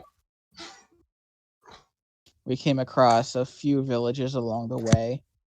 One with the snake people, one that is a more human village, and then we met the fox, the kitsune. And then we went to the college. Patty and Sean. We went to the college and spent a few days there. And then we went and met Mochi, the kami that allowed us to look how we looked when we first met. And then we came and met you. And there were plenty of fights along the way, as war is. But here we are. And Coyote smiles and says, so the illusions that you wore, that was the work of Mochi. Yes. I am not quite certain how I know these things, but from the moment that I came out of the prison that I was in, and it's clear that she's not sure what the right word is for that. I was immediately flooded with knowledge of my father's people. And the name Mochi is associated in my mind with mischief and laughter, and for some reason, sugar. That seems like curious. Oh, so that is one of his loves. Okay. Well, we must do something, my wife, to thank him. Maybe send something to the Saratami. And the queen says, "Oh, of course, my wife. We will do that." And then the queen says, "So you have met with the Aki. You have met with some of the Bushido in Jukai Forest, the Orochi, or snake people as you call them, and the Kitsune, and you have also met. You must have met with the Soratami if you met with Mochi. So you are quite the diplomats to get all around the various races of Kamigawa. Tell me, as we try to reestablish relationships with the other peoples, do you have any sense of who will require the most delicate negotiations, and who would be most eager to reestablish negotiations? Well, the Aki would definitely want to establish negotiation.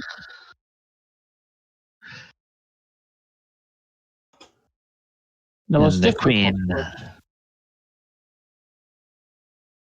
Go ahead. Go ahead. I'm sorry. I'm sorry. The most difficult ones are probably going to be the Kitsune. The Kitsune. Oh. It is said that in all the tales that I learned as a girl, it is said the Kitsune are wise, and so I can imagine that they might distrust the people of Eigan town after what has happened with this war. Do you believe they hold any special animosity towards humans? No, they're very secret. Ah. And Coyote looks at the queen and nods and says, "Yes, I believe that I get a sense of what that means to be secretive. It sounds a bit like perhaps my father was trying to keep the fact that he was expecting a child a secret." And then the queen looks at Coyote and says, "And yes, and my father was trying to keep the secret that he had taken something that did not belong to him." And then Coyote smiles at the queen and says, "I prefer to think of it that he was keeping it safe until you could free me." And they sort of give each other that smile that couples do, and everybody else is going, "Oh gosh, okay, come on."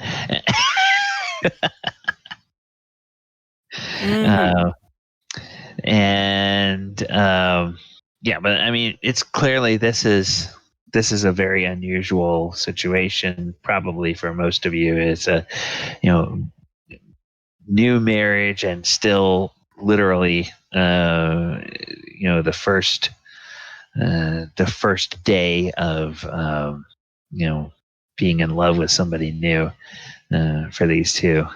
And so it's all of that wrapped into one. And then the princess looks back, or the queen looks back at Galibar and says, "You were going to say something, friend Galibar." No, I was pretty much just going to say the same thing that Adamant just did. Ah, okay. Well, we have been thinking and talking with the general, and we believe that we understand a few of the threats in the world, and we would like to see what your thoughts on these are. Your input would be certainly respected, and we must also keep our own counsel, but we would know what you think. The general has urged us that we should have some of the forces of the army of Eigan Town mobilized to help to quell the attacks of the bandits and the ogres that are operating in Jukai Forest. Did you see any evidence that they are indeed a threat? Would you concur with the general? Most definitely. Galibar pulls out from the bag of holding. Let me check real quick what I have from the ogres. Elora will nod her head. Galibar pulls out the giant spear that he got from the ogre. And then he pulls out the stuff from the giant rats and says, "They're the ogres. They did attack us, and they do have some powerful spellcasters in their group. They do pose a threat, yes, and so do there were these enemies with the giant rats. They also pose a threat." And the general nods gravely and he says, "Yes, the Nezume. They are a crafty folk and scavengers, and I had forgotten about them. Thank you, Galibar, for reminding me. But yes, Your Highness, I do believe we should spend some effort on quelling those." And she nods sagely. And then she says, "And we would also seek to reestablish relations.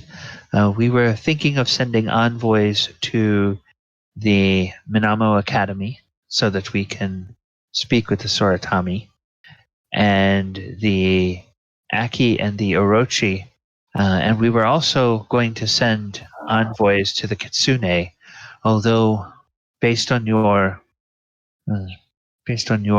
experience, we may want to be sure that they are the most skilled of our diplomats that we send." The wiser, the better. Out of the enemies we have mentioned so far, there does seem to be a much bigger threat still out there that our group is planning to deal with after our next step in our mission. Oh, please tell us, and if there's any aid that we can provide, we would be happy to do so. Who is it that you speak of? Galibar looks at Oyo. Is like, "I'm not very good with names. What was the person's name again?"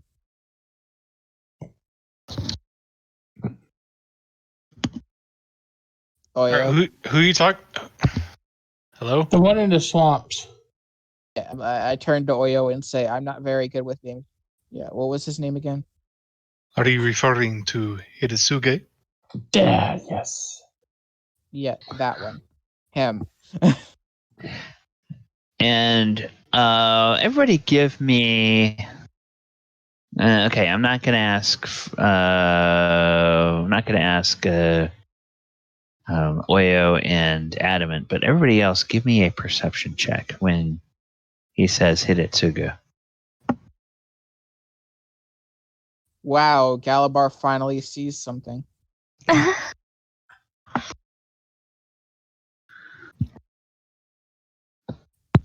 Okay.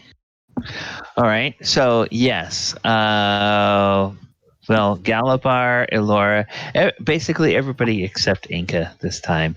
Yeah. All the rest of you all notice that when Oyohusa says the name Hidetsugu, that sort of a cloud passes over the general's face at the mention of that name, and the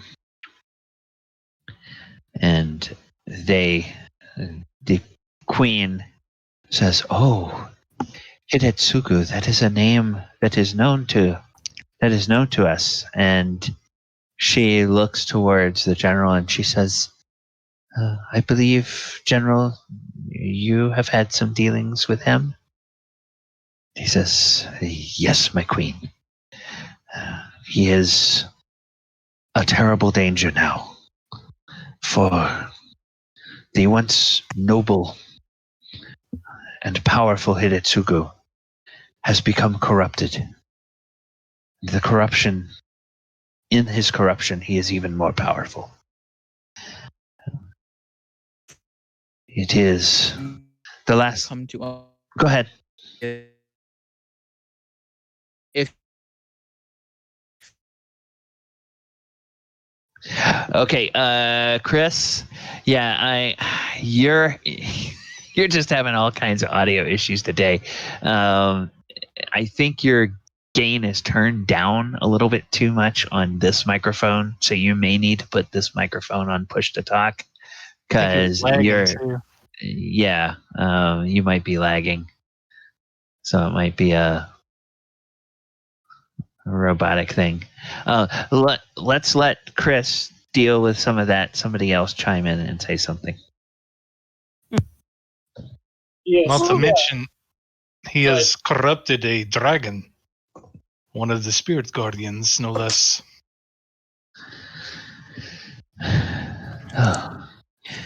And the queen, she says, "Yes, a star is missing from Ryuse's constellation. This is what you speak of?" Indeed. Well, we have a library here in the palace. It may not rival, or it may not be the equal of the library at Minamo Academy, but the library here has always been focused on the defense of Eigan Town and the gathering of intelligence on the powers that are in Kamigawa. We will, of course, make all of the volumes available to you if there is any research that you can do to learn about Ryusei or this Hidetsugu before you must go and face them. Well, we've spoken to Ryusei's kin. And at that, the queen, her mouth kind of opens. She says, "You have spoken to the guardians themselves?" Yes, the Guardians. Just a flat tone to the voice. Excuse me. during that conversation, Adamant may have said something that could have upset them a bit. He is rather blunt. But they came to they came to show themselves to us and give us this mission, as we were carrying an item that could help with that, as well as I have dragon blood flowing through my veins, which is also needed for the process. And when you mentioned that you have dragon blood, both Coyote and the queen, they look at each other, and then they just sort of, in a very kind of formal gesture, they put the palms of their hands to the top of their chest, just below their neck, and they just sort of incline their heads a little bit towards you, and they say, "Truly, we are blessed." The rest of us are like, oh. Galibar says, "Oh, there's really no need for that. In our world, while some dragons do serve as guardians, they are much common, and it's not exactly too rare to find somebody that is kind of like me. We aren't some kind of special thing to be honored. We just have a little bit more power than some people do." And Elora they look at smiles and goes along with it and says, "Oh, my Galibar."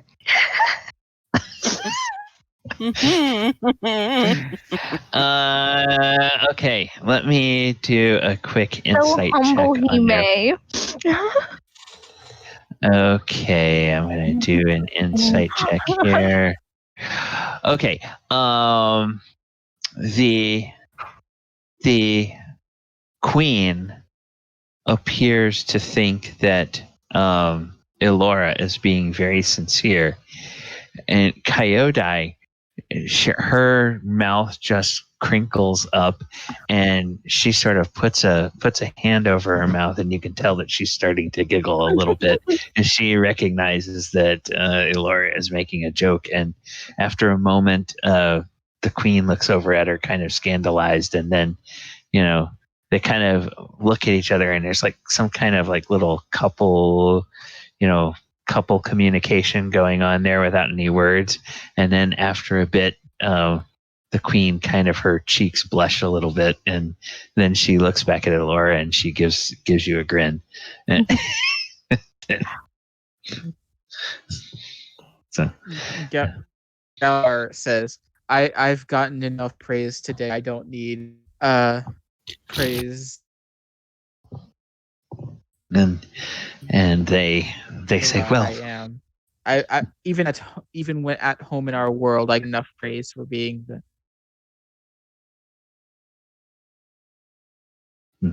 He broke off there.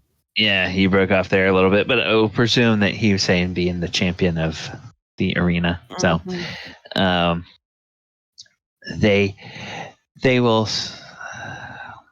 They're going to go ahead and mention a little bit more, just to clarify.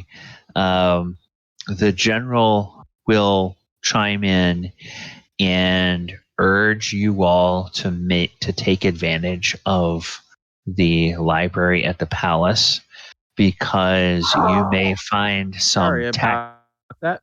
My Discord crashed. Oh goodness. Okay.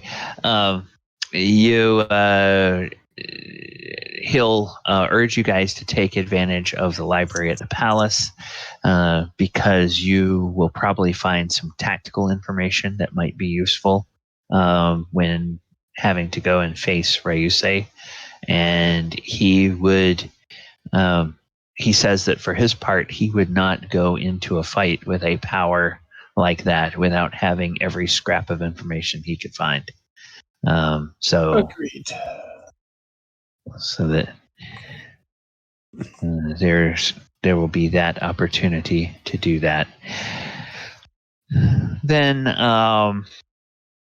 the question will be opened kind of in general, and we can go. We can do as much or as little of this as you wish. They will sort of ask each of you in turn, in no particular order, to tell them a little bit about your, the race of people that you come from. They understand a little bit about Galibar's race. Now he's talked a bit about their draconic heritage and sort of dragonborn, but then, all of you have not seen other people that look like you in this world, and so they're kind of fascinated to learn more about that. So, I guess, Oyohusa, you haven't had a chance to talk much this evening, so they will be very curious to learn a bit about your people, the elves, and what would you tell them about elf culture, at least as much as Oyohusa knows about it.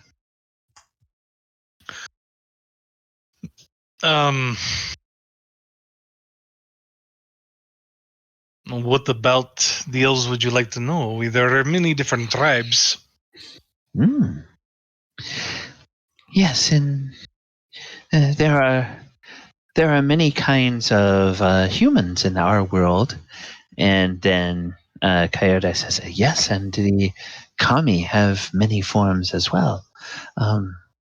So, what generally? Where do your people dwell? Are they mountain folk? Do they dwell by the sea? Are they folk that dwell in the open grasslands? Do your folk come from? I don't know much about my parents, but it just said my people are a wood elf of descendants. Oh. Would like the forests? Yes, that would be correct. And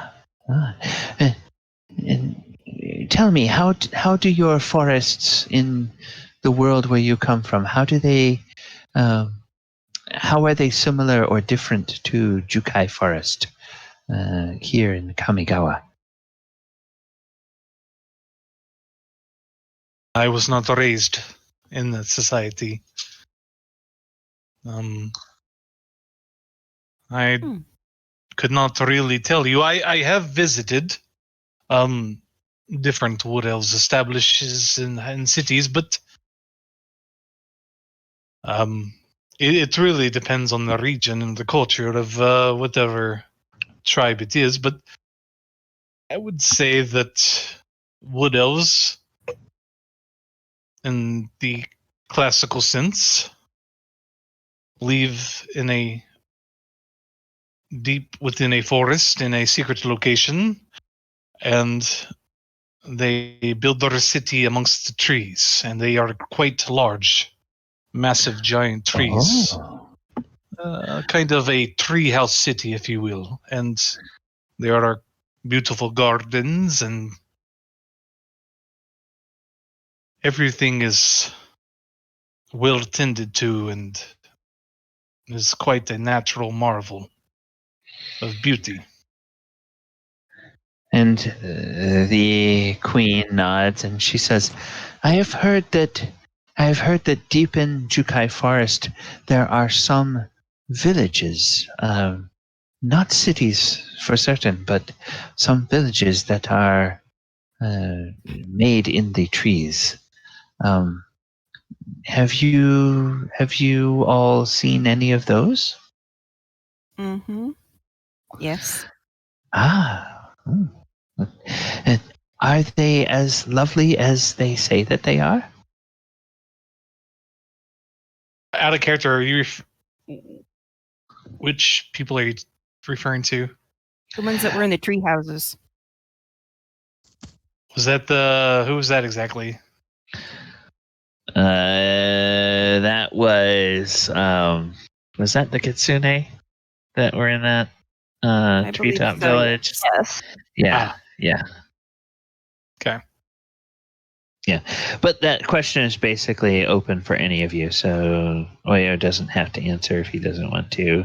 Enka can pick it up if she wants to. She's too busy eating.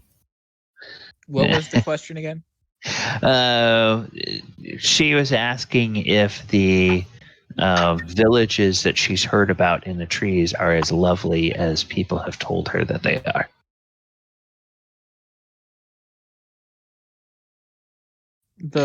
So of course that would be subjective to to you guys whether you thought that was a nice village or not. The Kitsune did have quite a nice village, yes. Ah, so it was a kitsune village in the trees that you visited. That is good to know. Perhaps that will give us some idea of how we can approach them. I know, Max. Stop. Talking about approaching different cultures and races and things like that, have you guys unlocked the travel of planes or anything of the sort? And the queen says, well, we understand that there are some in Kamigawa. There are rumors of a Soratami named Tamiko. I believe that is her name. Tamiko? Yes. Tamio? Something like that. Tamio. Ah, thank you, Lady Enka. That she has been able to travel the plains, but it is very rare for those of us here in Kamigawa to ever leave our plane. Well, either way, if you guys ever do look into expanding to other planes and such, I know that, wasn't it Ravnica that is always trying to branch the trade routes? She looks at Adamant, Galibar, and Oyohusa because that's basically why they were in Innistrad, if she remembers right. Part of it. But Adamant will say both Ravnica and our yes. Max, stop.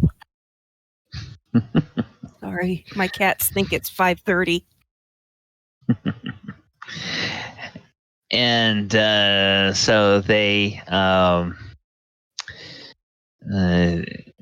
will look at you and they will say, "Oh well, we certainly would not be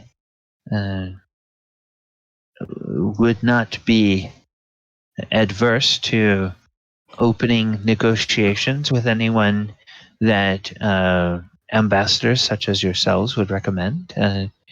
Do you believe that relationships with this Ravnica and your world would be beneficial for Kamigawa?" I'm not sure much on Ravnica. They seem to be very much they're complicated. Our world, however, is very nice. You might actually enjoy it there. Oh, okay. And Coyote looks at Galibar and smiles and nods and says, "Thank you.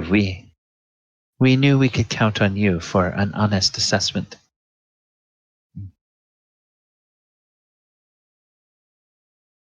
You're welcome. And the queen seems to consider your words when it comes to Ravnica. And then they would turn to Enka. And they would ask Enka a little bit about her people. My people are a mixed mash. Excuse me. I'm so sorry. Kind of a mixed mash of cultures and people. Pretty much all herding people. Live off the land, that kind of thing. So it wasn't until I traveled with Tamayo that I learned that there was much more out there than just the village that I came from. Oh, so you have actually met Tamayo, the Planeswalker? Yes, she is somewhat of a mentor to me. Oh, well, do you, from your time with her, what is your assessment of the Soratami people? The queen says, I have always admired that they have created Minamo Academy, but my father had a bit of a distrust of them, and in light of recent events, I am not certain whether to trust his inclinations or whether that may be more of I his would not secrecy. trust him. I would not trust his inclinations when I came here, even though I have yet to see another of my kind here. Everybody has accepted me and allowed me to study and have an education right alongside their own citizens. So I have never met any issues with the people here in this plane, Hmm. and especially so with those that are part of the university. Ah, well, Sorry. very good. Thank you for that. Thank you for that insight. And they are going to eventually get around to asking Elora and Adamant. But before we wrap up tonight, there's one thing I want to go ahead and do. So we're going to skip time a little bit and then come back to the banquet, probably to start next week. So what I want to skip time to do is I want to skip time to go to the Royal Library. And there are, when you go to the library, you will find that researchers have sort of pulled together all of the scrolls and books and everything that they can on the guardian spirits in general and on Ryusei in particular. And what you all will have an opportunity to do, and I'm going to go around and let each of you do this in turn. As you kind of look through these books, you'll have a chance to make an investigation check. And based on your investigation check, we'll see what you can learn about this Ryusei. And then based on what you learn, that may give you questions or ideas of things that you want to do before you're ready to leave the palace and go off to that portion of your mission. So let me go ahead and start. I'm going to start with Adamant. Okay. Well, Adamant, go ahead and make me an investigation check, if you will, please. I will certainly try. Do not have guidance. All right. You can have guidance. I'm paying 1,000 points to give you advantage. Oh, Okay. well, Okay. So you get advantage on your roll. at least it's better. Both Oyohusa and me also have it. Okay. All right. So with a 14 gets you. Yes, that gets you some information. And let me go over here to this place, and I will do this. And we will see what piece of information you find. Okay. You discover that Ryusei at least has a familiar attack pattern for a dragon. When he is in combat, his normal series of attacks is a bite and 2 claws. But there's also apparently additional attack types that he can take, but the particular reference you're reading doesn't elaborate on those. Okie dokie. Okay, so now let's take a look at the next person. Next person would be Galibar. So go ahead, you have investigation, and I believe you gave yourself advantage, so go ahead and roll that with advantage. I'll use my inspiration. Okay. Wow. Nope. 11. Okay. So 11 is actually, that's good enough to get a piece of information. And then let's see. Let me go back to this here and let me make this roll. Okay. What you learn is that Ryusei has. This is a good one. You learn about Ryusei's breath weapon. His breath weapon is considered, or the damage from his breath weapon is considered to be both necrotic damage and fire damage at the same time.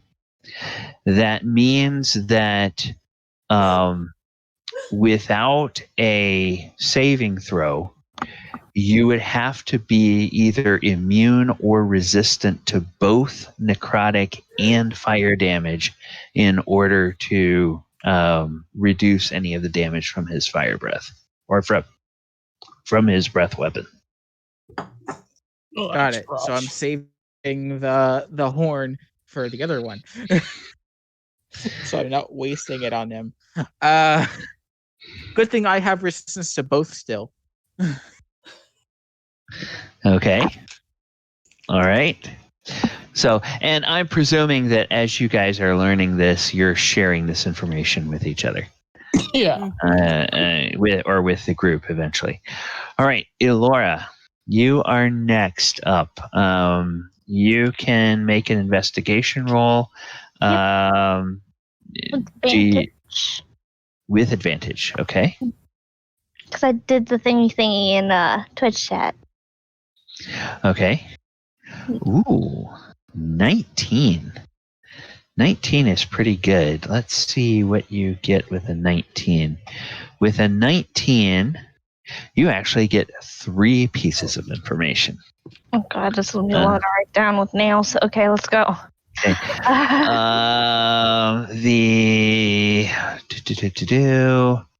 We're going to say it's this one, and then this one, and then this one. Okay, so the 3 pieces of information you find.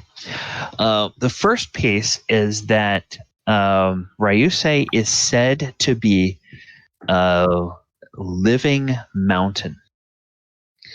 And what that means is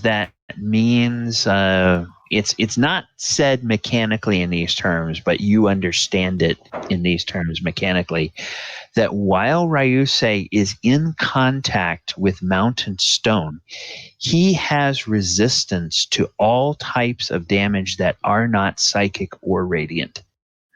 So any kind of damage that you throw at him that isn't psychic or radiant, he will resist as long as he is in contact with a mountain. A psychic and radiant? Yep. So psychic and radiant will do full damage. Everything else will do half damage as long as he's touching mountain stone. Even magic weapons? Even magic weapons.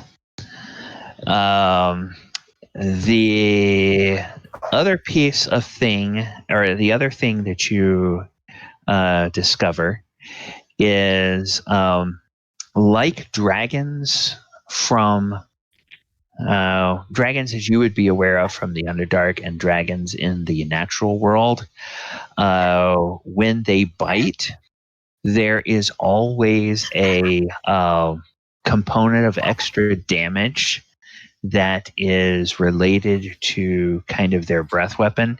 And indeed, the kind of extra damage from his bite is considered both necrotic and fire damage. So if he bites you, you're going to take the piercing damage plus a splash of damage that's considered both necrotic and fire. Mhm. All right. And then in terms of his they talk a little bit about the power of his attacks, and so okay, come on here, hurry up, you.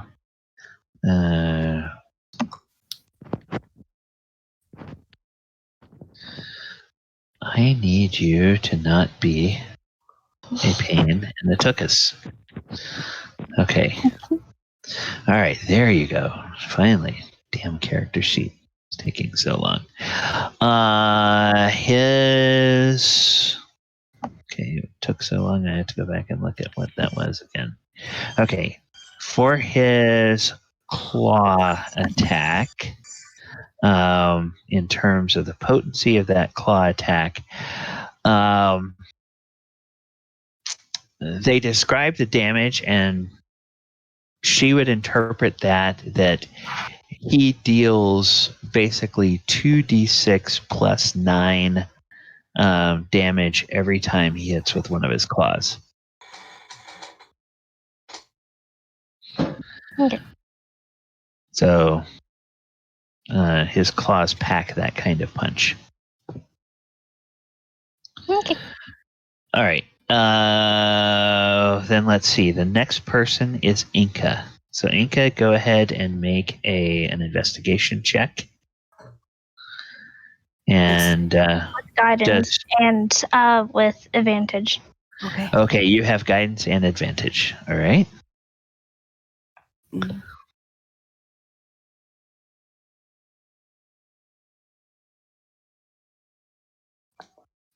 22, and then add a 1d4 on that.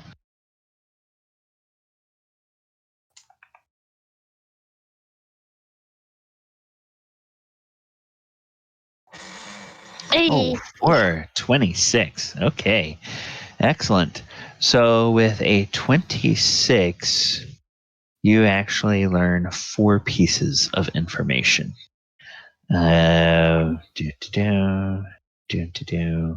Okay, yeah, there are additional pieces of information for that. So let's go ahead and let's do. Okay, we haven't had that one yet. Haven't had that one yet. Haven't had that one yet. And haven't had that one yet. Okay, great. So 3, 5, 6, and 12. Let's go. Okay, Enka, something that you learn that is very interesting. You learn that while Ryusei is either submerged in or is standing in running or falling water, Ryusei has disadvantage on his attack rolls, as well as disadvantage on his perception that relies on either sight or hearing. Would rain be considered that? Rain, the last time I checked, rain is falling water. So yes. And so you say he we has have an easy way to disadvantage on his manipulate attack that. rolls and what? Perception / hearing. Yep. Perception, it relies on sight or hearing. Okay. So we gotta have somebody who has create and destroy water paired. Okay. You guys have a water druid in your party. Let's go. Like, wait. Then let's see what was the next one that there was. It was okay. So the Ryusei again kind of dragons that you're familiar with, he does have a frightful presence feature. So he can basically look around him and, people have to make saves against being frightened. Then also, they talk about his tail attack. And his tail attack is fairly potent. The attack of his tail, they describe basically the way the damage is, and Elora would or Enka would figure out that his tail deals 2d8 plus 9 damage if he connects with that attack. And then the last piece of information that you discover about him is an effect of his breath weapon. So, a humanoid that is killed by his breath weapon rises as a creature that is considered simultaneously both an elemental and an undead. It's an undead magman that is under the dragon's control. The corpse of the dead humanoid immediately dissolves to ash, and after an hour, the magman will return randomly to either the Shadowfell or to the elemental plane of fire. And then a humanoid that is killed that way is turned into a magman and goes back to one of those planes. The only way to resurrect that human is to go to the plane where the undead magman was returned and do the resurrection there. Then you can bring them back to the natural world.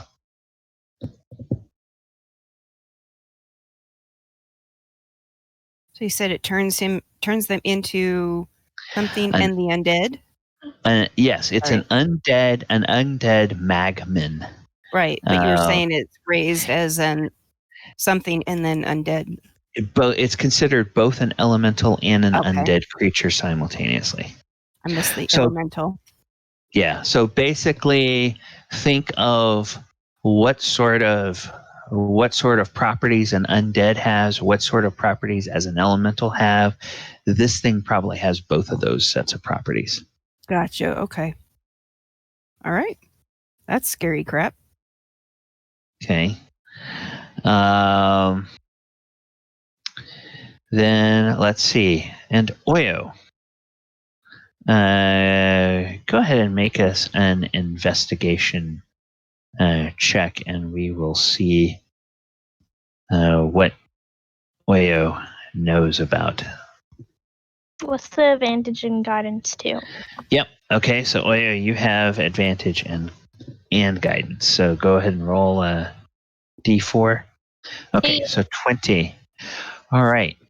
I think that was, let's see, that's 1. That's 2. That's 3, 4, 5. 5 and 4 is 9. 9 and now is it 3? Yes. Okay, so you guys will learn all of the secrets. Okay, so I'll just basically go through the things that you haven't heard yet.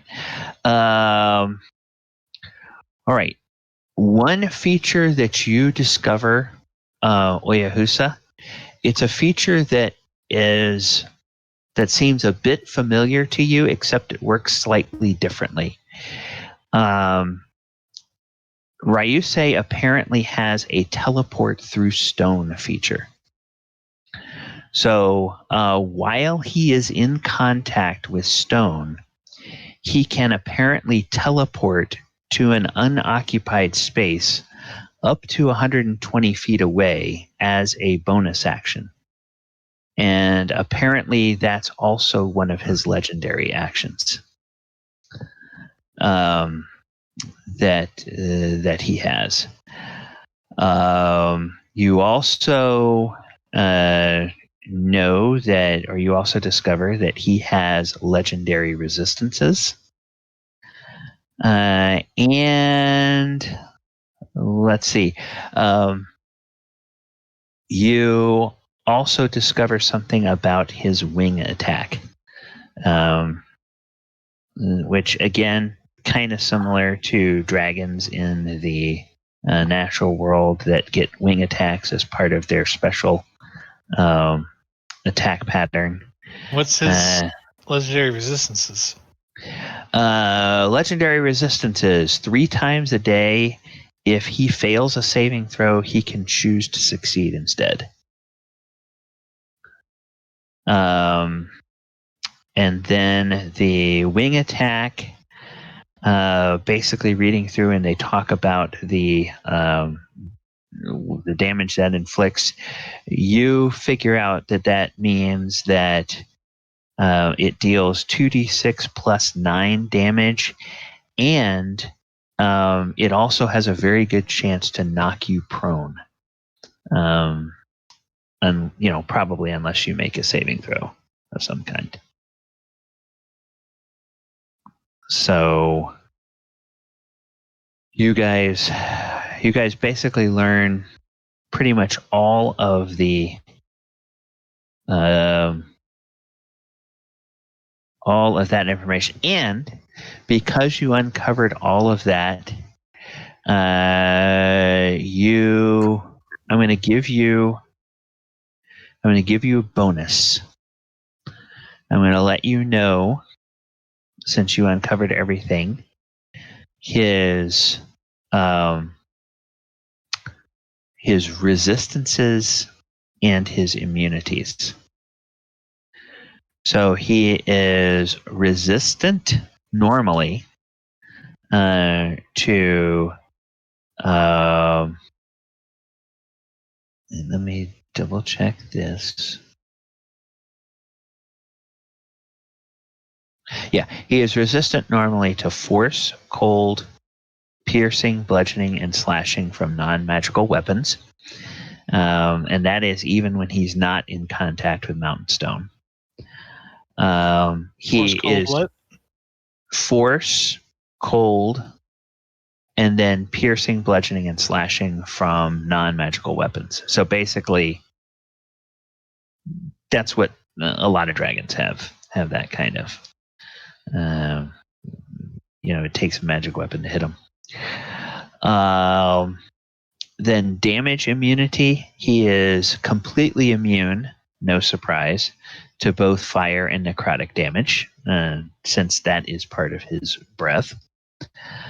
And then he is immune to being charmed, poisoned, stunned, petrified, knocked prone, paralyzed, frightened, or incapacitated.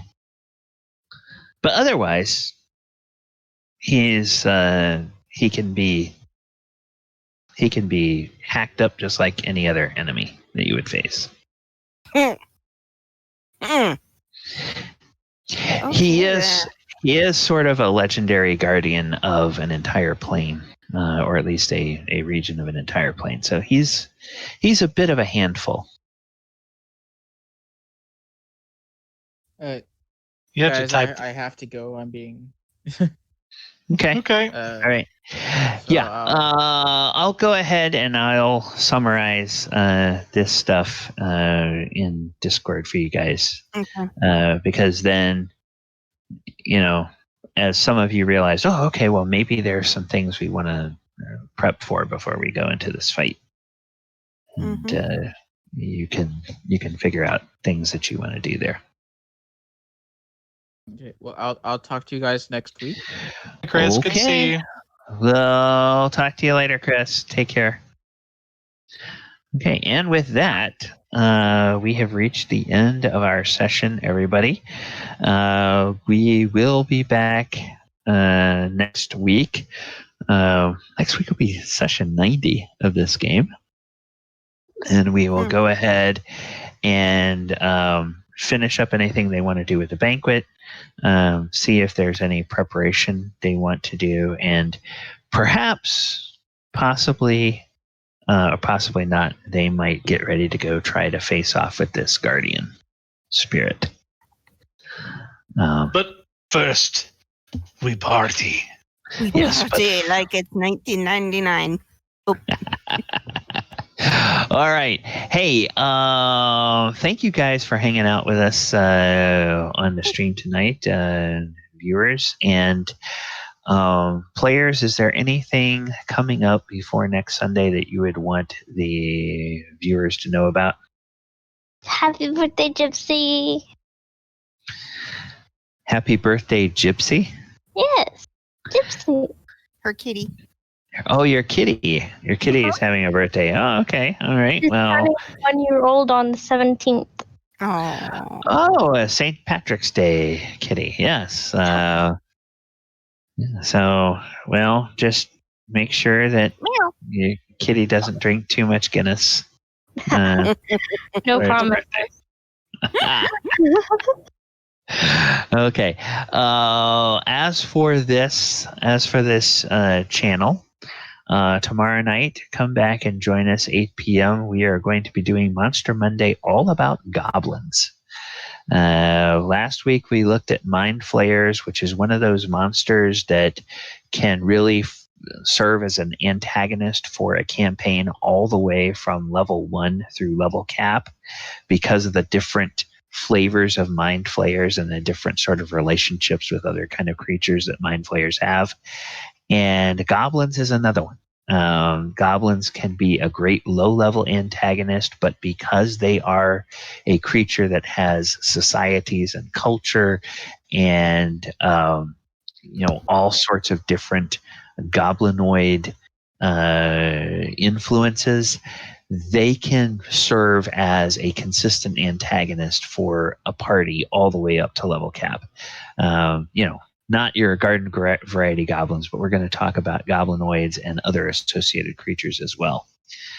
Then Thursday night, we will be back for the Sword Coast Chronicles, and the party has just made a transition there. They were in the Underdark for a hot minute, and until the Demon Prince Demogorgon decided to attack the city of Gracklestug where they were, and they fled, and as they fled, they found themselves in a mist that turned out to lead them to the demi-plane of Barovia. So now they have passed from the storyline of Out of the Abyss to the storyline of Curse of Strahd. So we'll see what happens to them next. And Saturday night, we are getting very close to wrapping up the Lost Mine of original D&D. In fact, they're just about to fight the boss of the final boss of the final dungeon of that adventure. And then we will wrap that up, and we will find out what the players on Saturday night want to do next. So come join us 7:30 p.m. Saturday to find out what that's all about. And I'm going to go ahead and put the slate back up, and I am going to find us somebody that we can go and raid from the Game Rebel team on Twitch. Let's see what they are up to. Talk to you guys later. My cats do not understand daylight savings times. So they're telling me that it's an hour past their dinner time. Guys, later, my cats do not understand daylight savings times. So, all right. Well, we'll talk to everybody later, and I'll see ya. Okay. Bye. Fucking go. Okay. All right. So, No, I'm here we go. Let's go ahead and raid Shut up. Seraphsis. Wow. Okay, so we'll Where raid do I put this shit? I need more space. Seraphsis. I really need And we can more space. see what she's doing over there. Here. And Minecraft of all things. No, I need more All right.